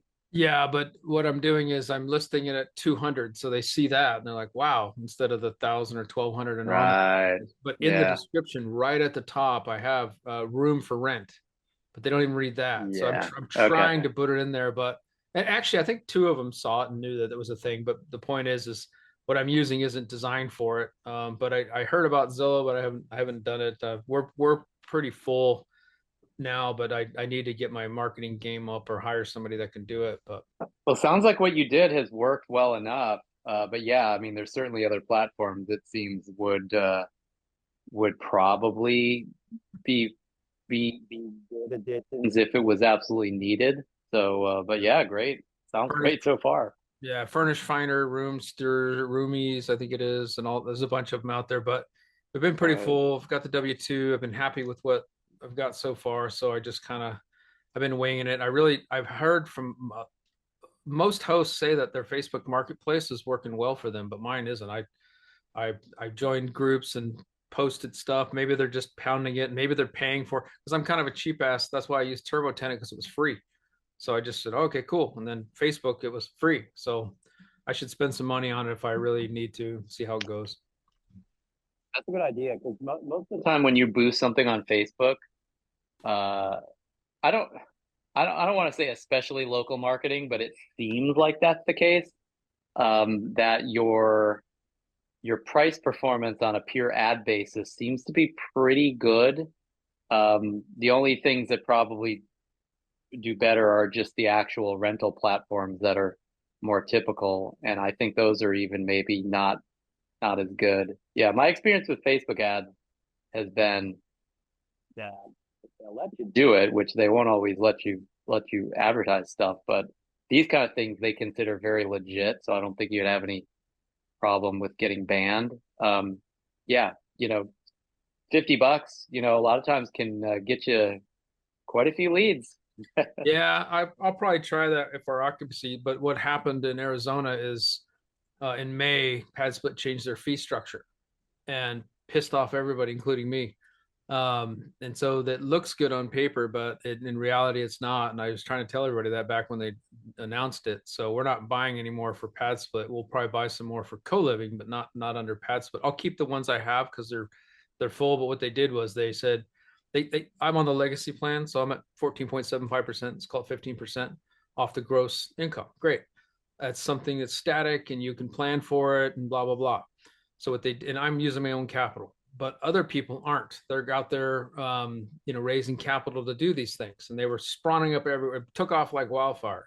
And then in Glendale, where I started off too, so that's why I had to pivot and go to Phoenix. But anyway, it used to be about 120 units or 125 units available in the valley in Arizona at any given time. We're down in the 40s now, because in May they came out with, which is good for me for my existing properties.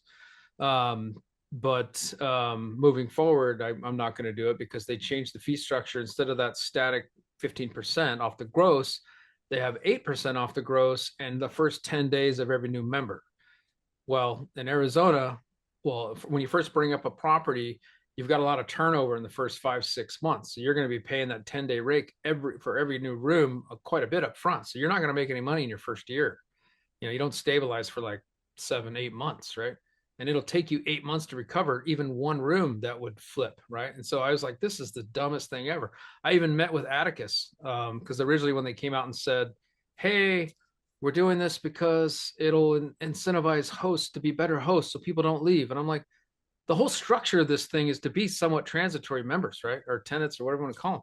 So that doesn't make any sense to me. And then Atticus actually admitted that. He didn't admit it. He just said it. I had a one-on-one with Atticus as the CEO of PadSplit. So I had a one-on-one with the guy because I was causing kind of a stink in the forums, to be honest with you.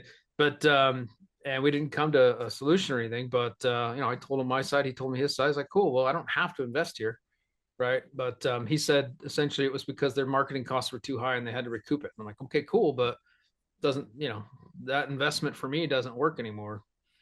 So moving on. So I'm trying to pivot, figure something else out, man. I talked to Mark Shiro, financial firefighter, today about Pennsylvania.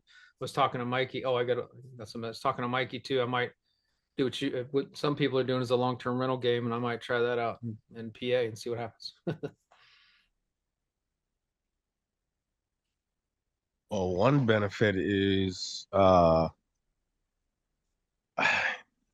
it was, what was it? Maybe I'd say about a week ago. I don't remember exactly when, but basically there was a Bigger Pockets episode that basically it had oh, doggone it. Why can't I remember the guy's name? All I can remember is the Data Deli.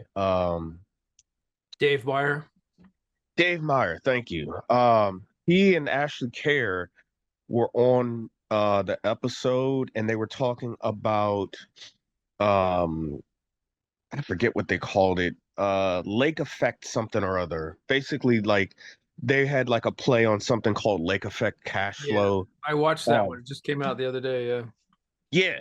And basically they were saying, areas like Pennsylvania, upstate New York, Ohio, Michigan. Oh, the Great Lakes, I think is what they called it, the Great Lakes cash flow or something like that.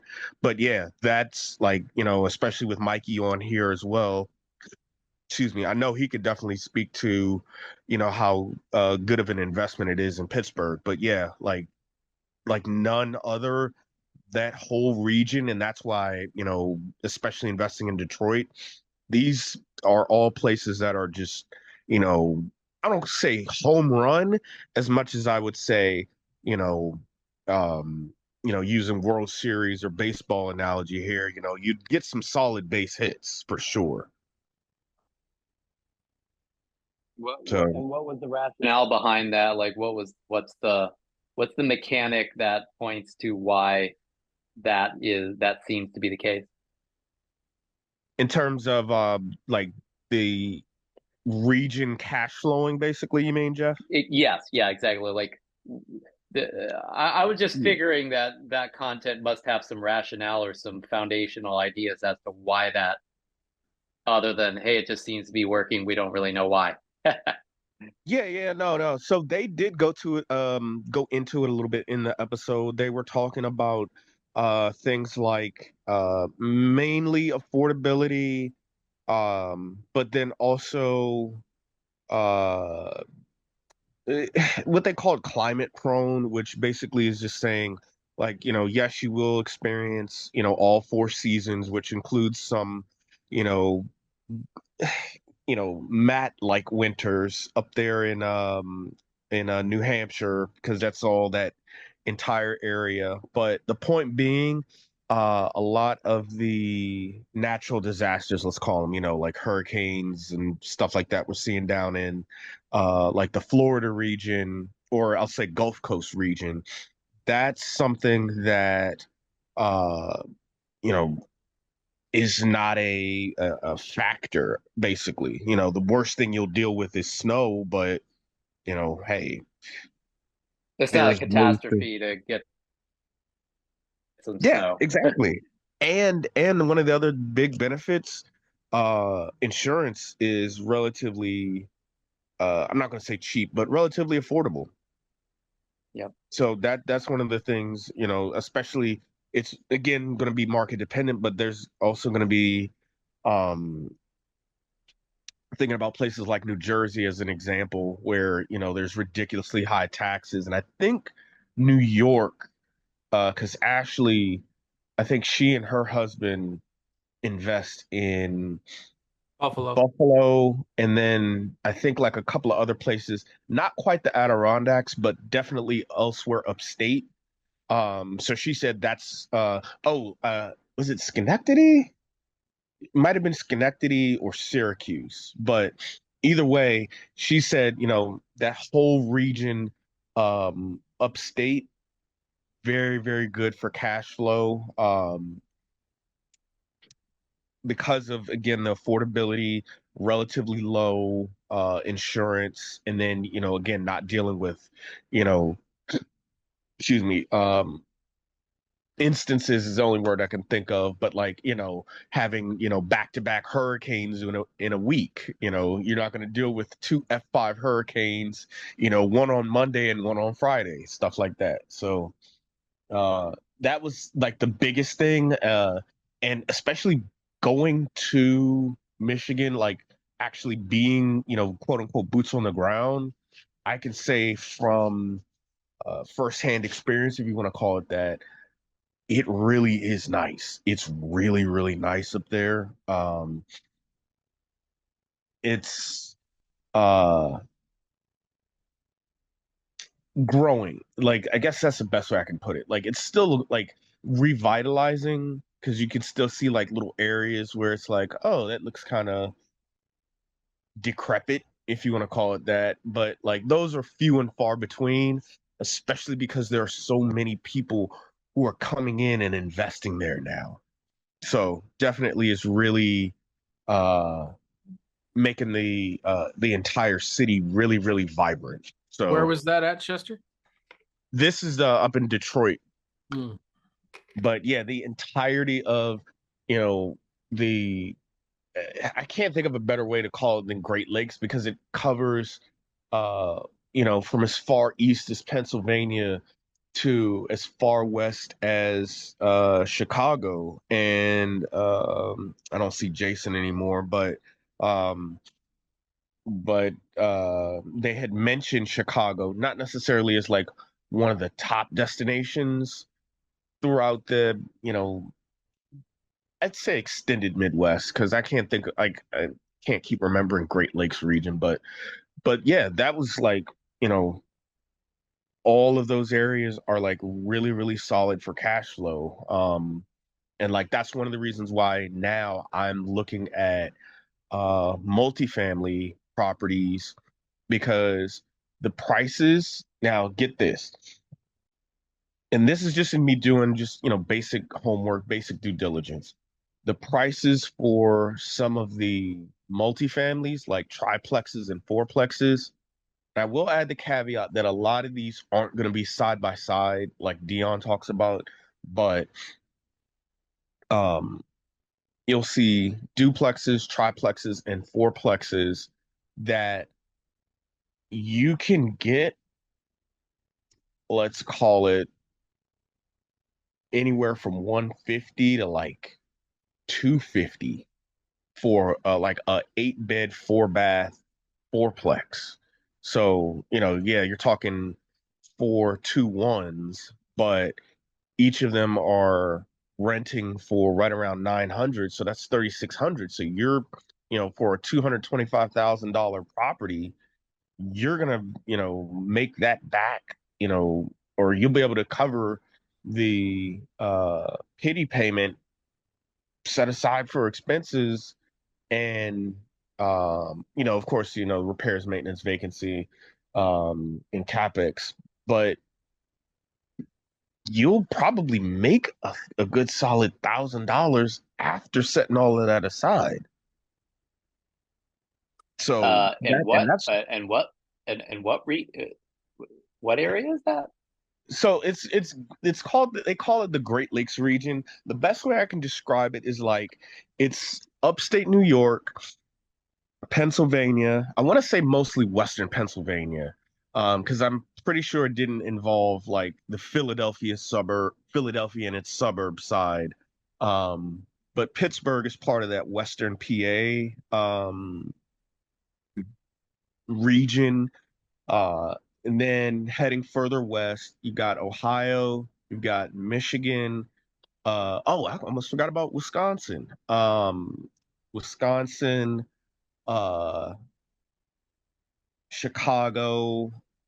Oh, and Indiana. Completely forgot about Indiana. So that's basically like the areas where those states basically either touch or border some of the Great Lakes, whether it be, Huron. Gosh, what is the homes? Huron, Lake Huron, Ontario, Michigan, Erie, and Superior. So any of the states that basically border one of those Great Lakes, that's basically the region that they were talking about in terms of like, I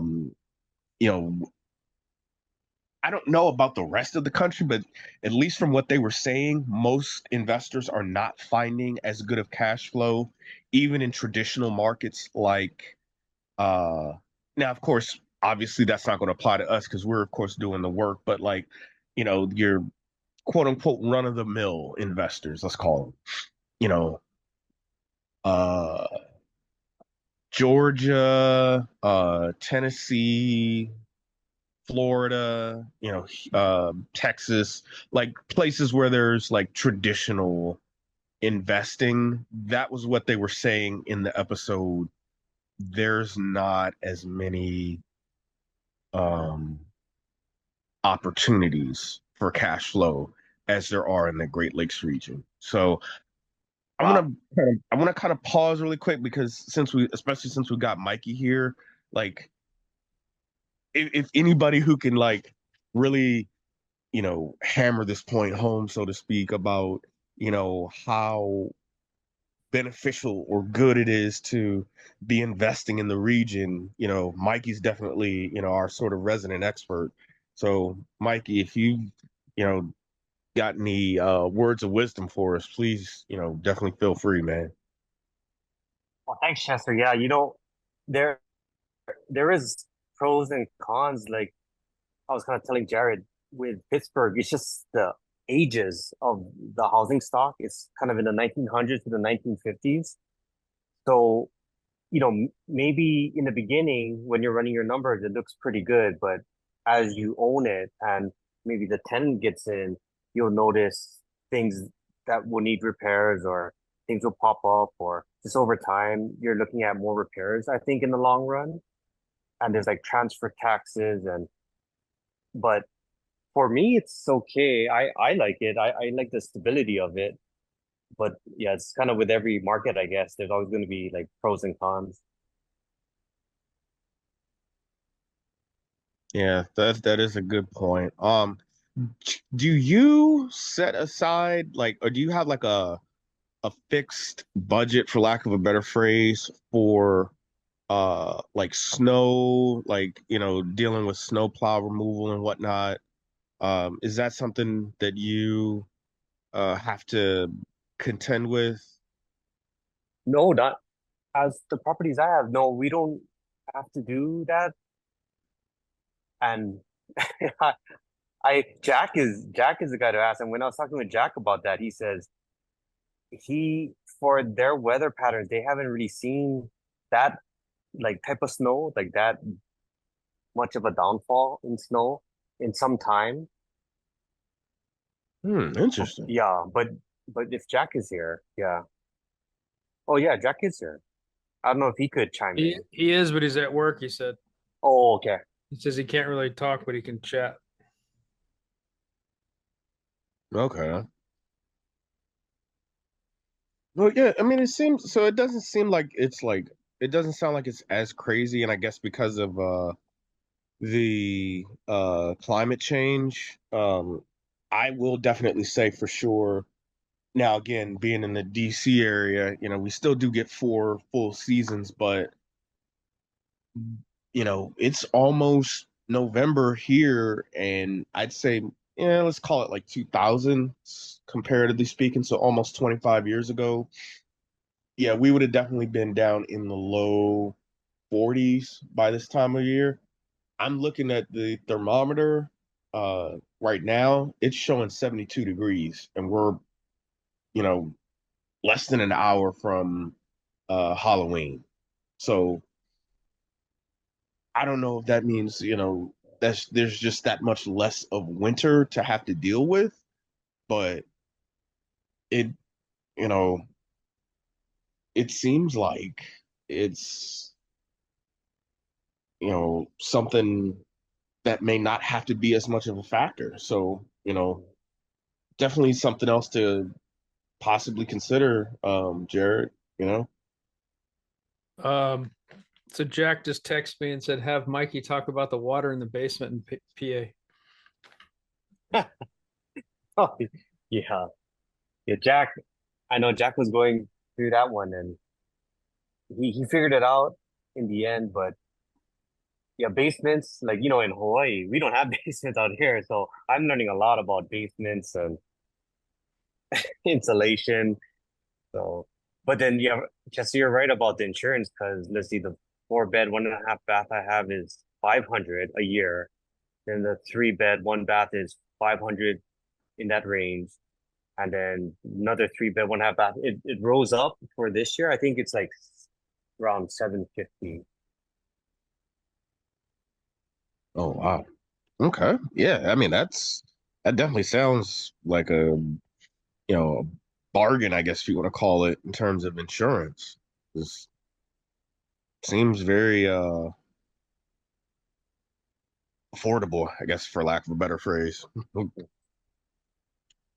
Also on the seasonal thing, Chester, Mikey's units are all single family, and it's a lot easier with snow and that kind of stuff because the tenants take care of it all. But on our multi-families, we usually have a budget in the winter for snow and grass cutting in the summer on our triplex. Okay. So that's the difference, along with the utilities, right? Because we do on the multis have to pay a portion of the utilities as well. None of ours are separately metered. And to Mikey's point earlier too, in St. Louis, ours are all in like the 50s, but the triplex is in 1904. Our newest one is the duplex in Milwaukee, which was built in 76. So that's some difference between the singles and the multis. So, one really quick question on insurance. And this is really, I guess, for anybody who's got multiple properties or kind of the rent by room format like you got, Jared.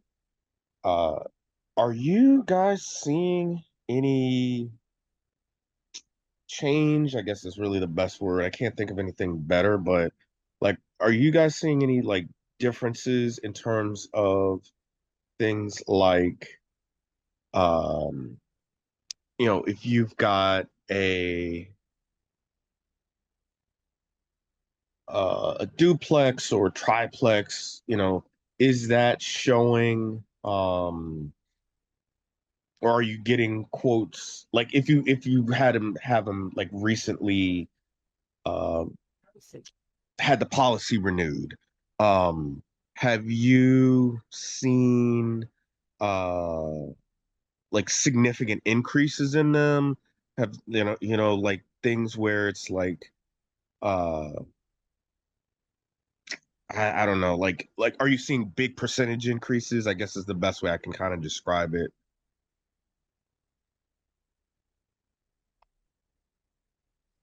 No. We haven't either. In California, we're all screwed up, but out in the Midwest, we're doing fine. Well, my personal, I'm in Oregon. Yeah, here personal, I freaking almost doubled. So Yeah, Oh, wow. same here. That's easy. yeah, I went from 8,300 a year to 14,700 a year. 14,000? Part of that, it's not all. It was that's my whole off my taxes and insurance piece increase. So, but part of that was there was a bond that was passed that I don't think they actually passed, but whatever.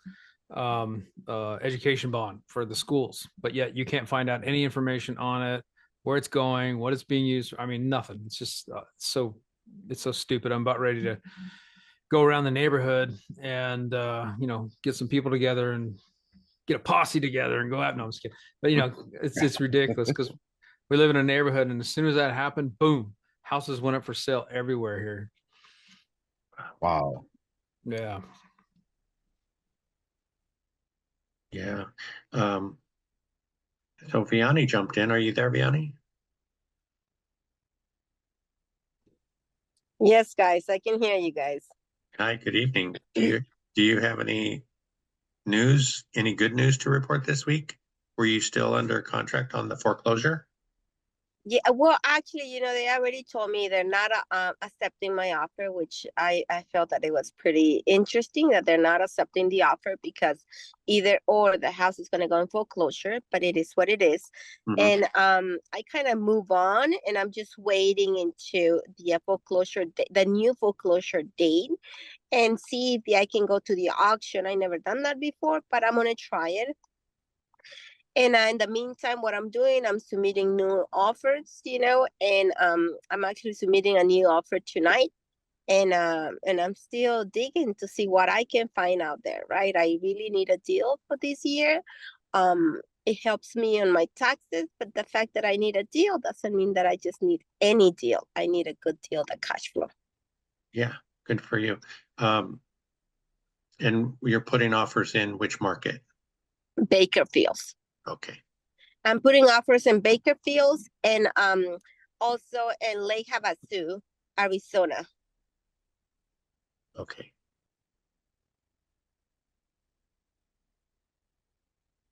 Do you have any properties already in Lake Havasu, Arizona? I do. What's your scorpion / pest control? Do you have a lot of pest problems out that way? Somewhat. I do I pay someone to do the spray every 6 months. So it sounds like that really helps. Yeah. Yeah. Yeah, we're doing it every quarter, and that's in Phoenix Metro. Oh. Yeah, I mean, you have to be on top of that. Other than that, I feel like it destroys your entire house.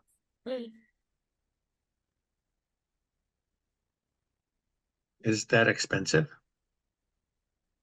Mine's $90 a service. I don't know what yours is. Yeah, about 60, 90. Okay.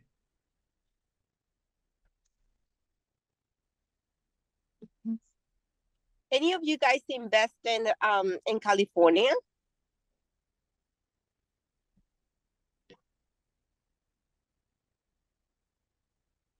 No, I don't think anybody here does. I'm trying to think.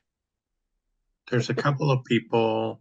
There was somebody that joined school from Sacramento. I'm not sure if she invests locally or not. Okay. Yeah.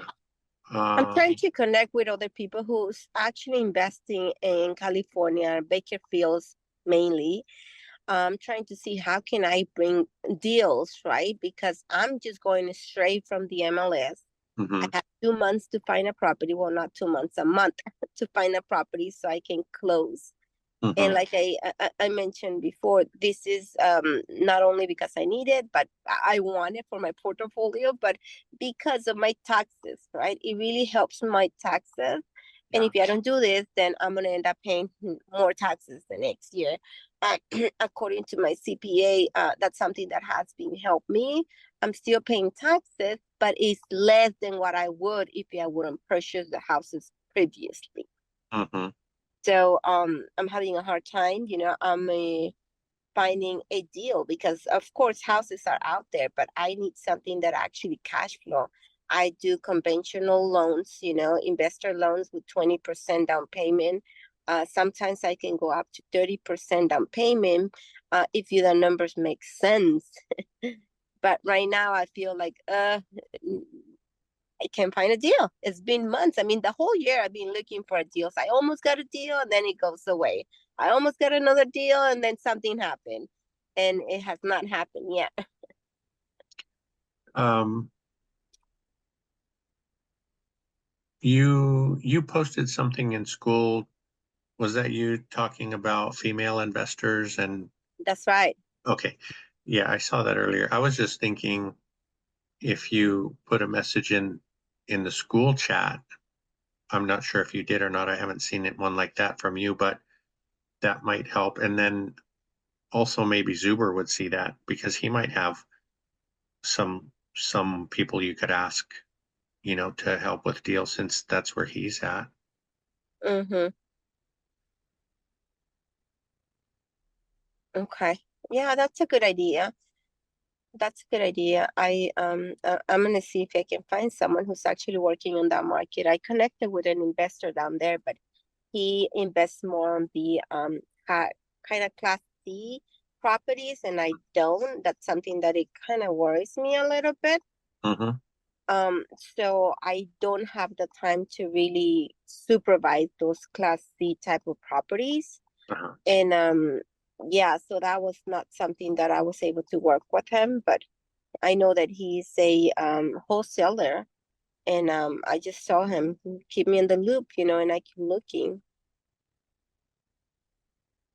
Yeah, takes a little while to make those connections, but yeah, the more you put it out there in the chat and stuff, you may find something. Mm-hmm. And you're in LA, right? I am in LA. I'm in Burbank. I have 2 properties there, but I'm done investing here in LA County because of the laws. They're just really ridiculous. Like I said, I had a really horrible experience with a renter who stayed in my property for a year and something, and they have all the right to not pay. And then when we applied for the government funding, of course, they didn't qualify because they're just lying, and I couldn't do anything about it. So that left me with a big mark. And at that point, I was like, okay, so I'm done here in LA County. I'm going to look for other counties and out of state. And that's when I started mainly investing in other states. Like I have property in Bakerfields, Montana, and then I have properties on Bakerfields and here in Burbank, well, near Burbank. That's pretty funny. I grew up in Burbank, Glendale area. Oh yeah. Well, I'm Yeah. La Tuna, Kenya. I don't know if you're familiar Yeah. by that. Yeah, I know La Tuna Canyon. I Yeah. used to have friends up in La Cañada, and my grandparents used to own right across the street from the Glendale Galleria. But they got out of there. The city bought them out, and that's it. Across the street from the Galleria, there's now that big what is it, like the big shopping center place there? Yeah. Yeah. Yeah. Oh wow. Yeah. Yeah. They got bought out by the city for that. Sheesh. Oh yeah, that's worth now a lot of money. Crazy money. I know they got a couple million for their property back when, and that seemed like a lot of money 20 some years ago.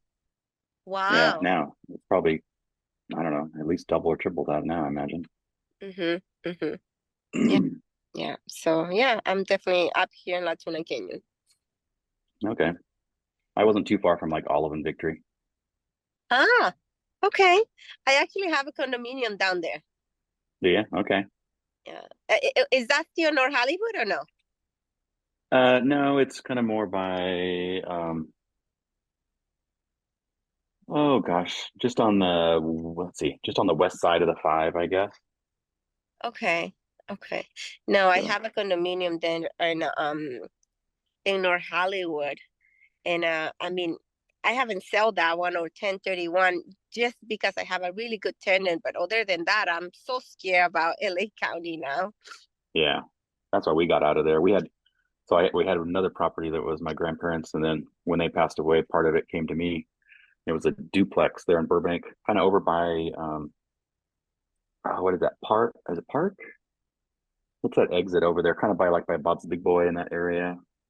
Ah, Anyway, yeah, it was crazy down there, just all the rules and mess, and so that's why we were just like, let's just sell it, get out. yeah, yeah. So I'm You're glad we lucky did. you were able to do that. I mean, I feel like my Yeah. husband and I were stuck right now and staying here because of our jobs. But Hmm. once we're ready to retire, then we're definitely leaving California and and moving somewhere else where we feel that is more affordable. Yeah, for sure. Hey, really Cool. scary stat. In 2022 and 2023, uh, almost 700,000 people left California. Yeah, yeah. Hmm. It's for a It's reason. crazy, but still more people just keep pouring in though. Yeah, yeah. But the people, I think a lot of people that are coming in is because they know that LA County has a lot of resources, if you want to call it. So they really want to come and tap into that, right? And I think that's where we're seeing a lot of people moving in. At least, I work with Department of Mental Health, and I have a lot of people that come in telling me I came from another state because I know California, LA County has a lot of resources. I need shelter. I need this. I need that. And most of the people that I notice that they're moving in from other states or they coming in from another country. Like right now, we have a big wave of people coming in from Venezuela, and most of them they already come with that idea of like, okay, you guys have all these resources, and this is what we're trying to do. That has been my experience. Did you say you're investing in Montana? Yeah. What part? Billings, Montana. Billings? Okay. Yeah. Yeah, that's about 8 hours from me. I'm in Eastern Washington, but you don't realize how big Montana is until you drive across it. I never been in Montana. I'll be honest. This is something completely new for me, and I now just wanted to try it to see how that works. Mm-hmm. And I think I'm gonna stick more to Lake Havasu. I feel like it's something that I can drive to, like 7 hours, 5 hours, whatever that is. And Right. Montana, I'm like, I feel a little bit lost. I think once I get more experience, maybe I can invest there a little bit more. Once I build more of a support system down there with people that I know, they can go and see the property and all that. But right now, I feel lost with everything that I'm kind of doing down there. Yeah. Are you doing single family homes or? Yeah, so I got in Montana because of someone that I met, and we joined on that project, and we bought a single home, and then we made it. We fixed the back house, so now there's two houses, and he had a mobile home attached, so we disattached it, and we were going to be working on that, so we can also rent that out. That's what we've been working on. Okay.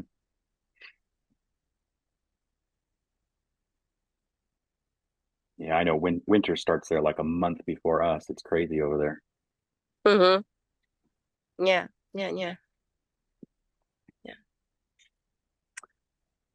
Well, I think I'm Sounds- gonna dip out, you guys. Okay, yeah, sounds like you guys have a couple of connections there. That's I cool. know. Yeah, yeah. It's funny with old Burbank, Glendale. I still have friends down in Burbank, and they want to get out of there too. But everybody works in the entertainment industry, and so they're kind of trapped by their job.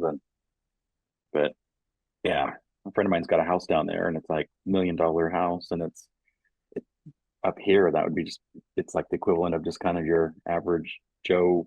I won't call it starter house, but yeah, it's just California prices, man. It's crazy. Oh, I know. Yeah. Yeah. Yeah. Cool. Well, thank you, Josh. Good to see you. Yeah, have a good night. Okay, take care. All right, Josh. See you later.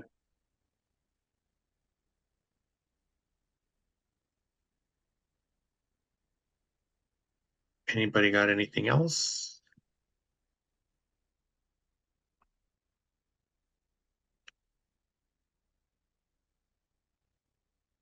I think we might all be calling it early. This must be a record in the wrong direction. You're It's just getting more efficiency. efficient. That's all, Frank. Yeah, maybe we are getting more efficient. It's only been what, 6 months? It's taken a little while. Yeah, no more homework for Chester. He's busy enough. Yeah, Yeah. no, Oh my God. I think his head would explode for sure. Yeah, got more than plenty. But definitely good learning stuff. Good learning experiences. The good, the bad, the in between. So definitely really good stuff, man. Definitely, and I can definitely say for anybody who is, not really on the fence, but kind of in that analysis paralysis, like, sort of if you need motivation or things like that, like this is probably the best place to be, in my opinion, to get um to bring yourself to action. Like, the stuff that I've done, like none of it has been like crazy, but it's just uncomfortable enough where it's like, okay, I can, get outside of my comfort zone for a little bit. And then, as I'm learning new stuff, it's like, oh, okay, that wasn't that bad. Nobody bit my head off or anything crazy like that. So, it's prompted me to, keep going forward, little bit by little bit. And I think that's what's helped it to be not simply or not only manageable, but to the point where it's like, excuse me, okay, if this is what it takes, calling a few contractors, getting quotes, having the processes in place, stuff like that. Hey, this isn't really that bad then. It's really, pretty straightforward, lack of a phrase. So, Yeah, I think you're right. I think I had I had so much going on too with, like I mentioned, the 5 properties that we're going through stuff on right now. I just finally, I don't know why I didn't do it in the beginning. I made a list with each property and what my goals were for each one. And like you said, just started picking up the phone and doing it instead of waiting at all, because it's already been a couple months on some of these things. So we gotta get them, all the repairs done and get them filled. So we yeah. did. There was one person today. Actually, I finally found someone that lives near me, and we're supposed to have breakfast on Friday. So that was pretty cool. Wow. Yeah, he was in. I think he was in Zuber's this morning. Oh, that's definitely cool. Yeah, nobody else around here. The one guy that was here left, Jacob. He moved up to Washington, so I didn't even get to meet him before he left. Hey, Oh man. are you guys flying in early for the ORAT in February, like Wednesday or something, to meet with the Denny's and all that? I Yeah, am. I'm flying in, or not flying in. Well, yeah, I'm flying in on Thursday. Uh, so that I'm there ahead of it, because I was disappointed that I missed the meetup this year. I was like, I don't know why I thought that the meetup was supposed to be happening later that night, and everybody was like, "No, man, we're all heading. We're all about to go get some sleep." And I'm like, what do you mean? I was like, yeah, the meetup was last night. Mm. So I was like, not happening this year. I will be going to or flying in a day early to make sure that I'm Are you talking make about sure the that I'm Ryan there. Pineda thing? No. So I made it to the Ryan Pineda one I didn't make thing. that one. I didn't realize it was free. I just assumed it cost money, so I didn't go. And then I learned later it was free. I was like, man, I was pissed at myself on that one. Yeah, I didn't know about that one. I thought that like the Ryan Pineda thing was gonna be right before the Denny's meetup. But it turns out that was actually the day before. So I'm like, all right, well, I won't be missing it this year. So I'm coming in Thursday. I think I'm Yeah. going to come in Wednesday just to get there early because I think Dion said I'll check with Dion, but I think he said he was doing Wednesday, Thursday, and they're not doing a Friday, so people can get some sleep or do whatever with their because it's Valentine's. Mhm. And I'm bringing my wife too, Frank. So Oh, nice. yeah, she agreed to go. We got our kids. We're flying in a friend of hers from Utah, so she can Okay. watch the kids here, so we can fly to Vegas, which is kind of weird because whatever. But yeah, so Fantastic. What's your wife's name? Laura. Laura. Yeah. So me, Mikey, Cody, Jason, we're all going in on Wednesday. Okay, cool. Yeah, we haven't bought our tickets yet because we were trying to figure that whole rigmarole out. So we'll buy all the tickets and get it done. So Yeah, very exciting. That's good. I mean, I think Yeah. these groups really provide a lot of support. I will speak for myself. I feel that before I started seeing, this channel, I was pretty isolated. I didn't want nobody to really know what I was doing because everybody told me that I was going to fail, and I was waiting kind of for that. Or in my job, right? Like what we do is kind of like, well, you're greedy. You're trying to take people's houses away. You're taking the opportunity for the other people. That's why we have the problems that we have. So I try to keep it a secret as much as I could, and it gets lonely, gets isolated, and you don't learn anything until I had the situation where the renter didn't pay rent. And I started digging into, okay, so what can I do? I'm not the only landlord. And I started digging and digging, and then I started finding these communities. And it's been such a huge support because now I don't feel like I'm doing something bad, like I have to hide. I feel like I can speak up when it comes to, this is what I want to do. This is how I want to build my future for my family, right? Mhm. Especially coming from a Hispanic culture, right? That's not what we do. You think you're all that? Is that what you're trying to do that? So as finding this community, seeing you guys working and learning from you guys is very rewarding for me. So I really appreciate your time. Yeah, we're glad you're here too. We're all learning from you as well. So thank you for showing up all the time and contributing and asking your questions and things like that. Because none of us are very far into it, right, Jared? I mean, we're just finishing our third year. Mikey's probably second year. Chester's first year. Well, Chester's been studying for a long time, but just bought his, and Jared's. Chester's in his 10th year and he's got his first property. Sorry, Chester. Dude, I was dying laughing when you were talking a while ago. I thought for sure you were going to say, if anybody's procrastinating, I got you beat.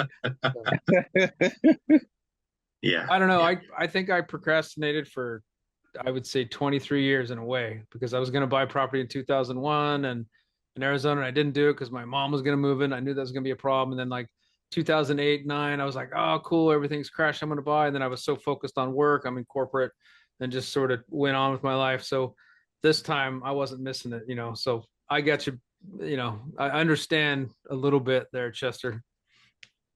Appreciate it, Jared. Yeah. I'm here for you, man. I'm here. Thanks, man. Yeah, we're all here for you, whether you want us or not. We're all in it for life, guys. It's hard, man, because like I don't know about you guys, but I'm like a crackhead with this stuff. I found it and I'm like, holy crap, here's the secret, or the answer. And I'm trying to tell people and nobody wants to listen to you. Like my family is sick to death of it. I get it.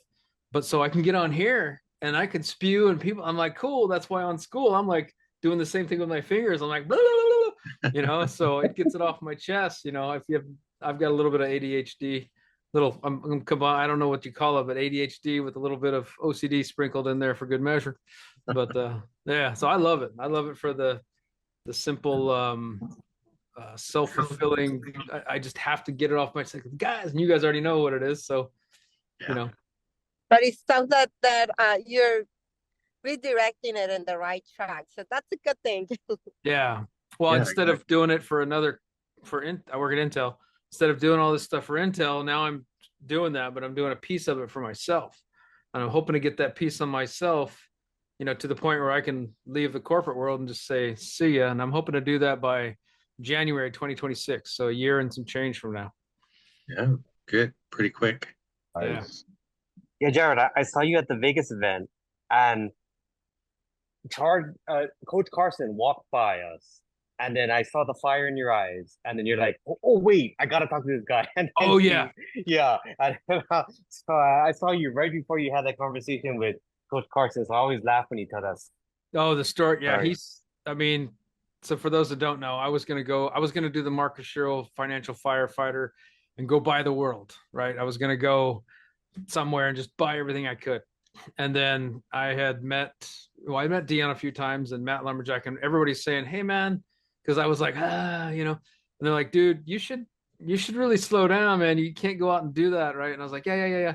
And then Matt the Lumberjack's like, you know, smooth as or slow as smooth as fast. I'm like, yeah, okay, cool.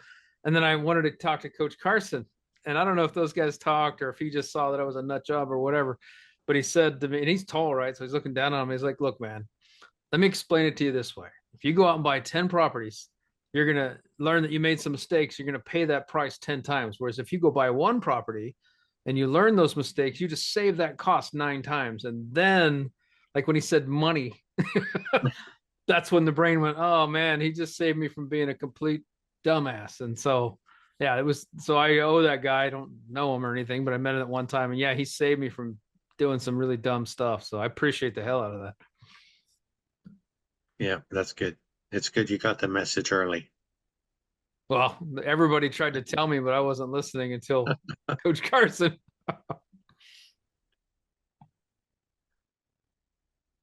Yeah, that's definitely good stuff though, man. That's definitely good stuff. And that's one of the reasons why, like, I don't know if everybody has gotten their tickets already or not, but like if you haven't, like, yeah, definitely want to. Like the networking opportunities alone, it's more than worth it just for the networking, I would say. And the food. Food was good. The food was pretty good. Yeah, we're really looking forward to it. I'd say the Beyond networking.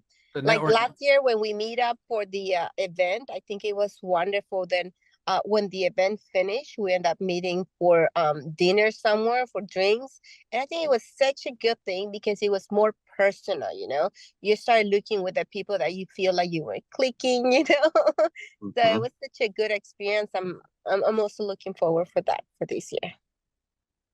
Yeah, good. Yeah, I was just going to ask if you were going back this year. Yes. I am. You know, that's some time that I already put aside, and I'm gonna attend that, and I'm gonna make that part of my personal growth. I feel that the more that I connect with people like you guys, I feel like I'm home. Good. Is your husband coming with you? No, he's not. He's not really into. That's why it's Oh. kind of, you know, is he doesn't really feel that he likes this kind of environment. You know, he's more isolated. You know, he dedicates his time, you know, to be a police officer, and that's what he likes to do. He helps me with all the paperwork and all that. So I'm the one who likes this, and you know, and at the end I have to know this is something that I'm doing for me and my family. And if my husband wants to support me in another way, then that's fine. I can force him to like this, right? Sure. Because it's not No. for everybody. Yeah, no.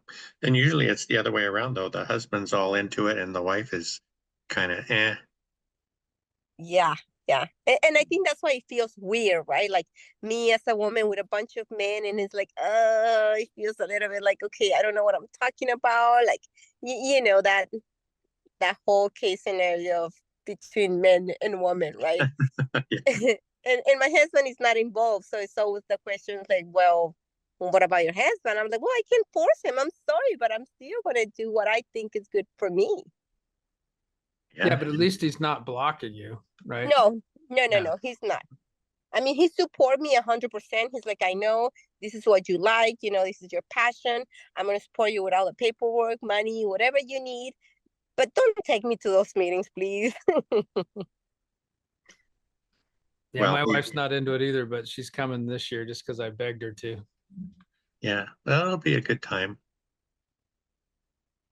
Well, I have I have a best known method for people that have a spouse. Now, it's not anybody on here probably, but if you're talking to somebody, Frank, or if somebody on here hears this, if your spouse isn't on board, like if you have a blocker, let's say, I didn't necessarily have a blocker, but she was definitely very sketched out. Like, are you crazy? What are you doing? And so what I did was I sold my Jeep. Right. So now you got to understand, I was like the biggest like off-road nut job for 20 plus years since 1996. So when I did that, she realized, oh, he's serious, not messing around. And so she was on board as enough. So I think the takeaway from that is if you're somebody out there, or if somebody's asking for advice on this, because I've heard it several times, is take something that you're very passionate about. If it's something you can sell, or maybe it's, I know one guy was big into video games. And he said, hey, I'm giving up online video games to use that time to do real estate investing. And the wife was, things like that. So it might be something to try if you're trying to get your spouse or significant other on board, is to give up something that you spent a lot of either time or money or whatever on. So it worked for me. Yeah, no, that's a great tip. And then she paid for my first house pretty much. So that was good.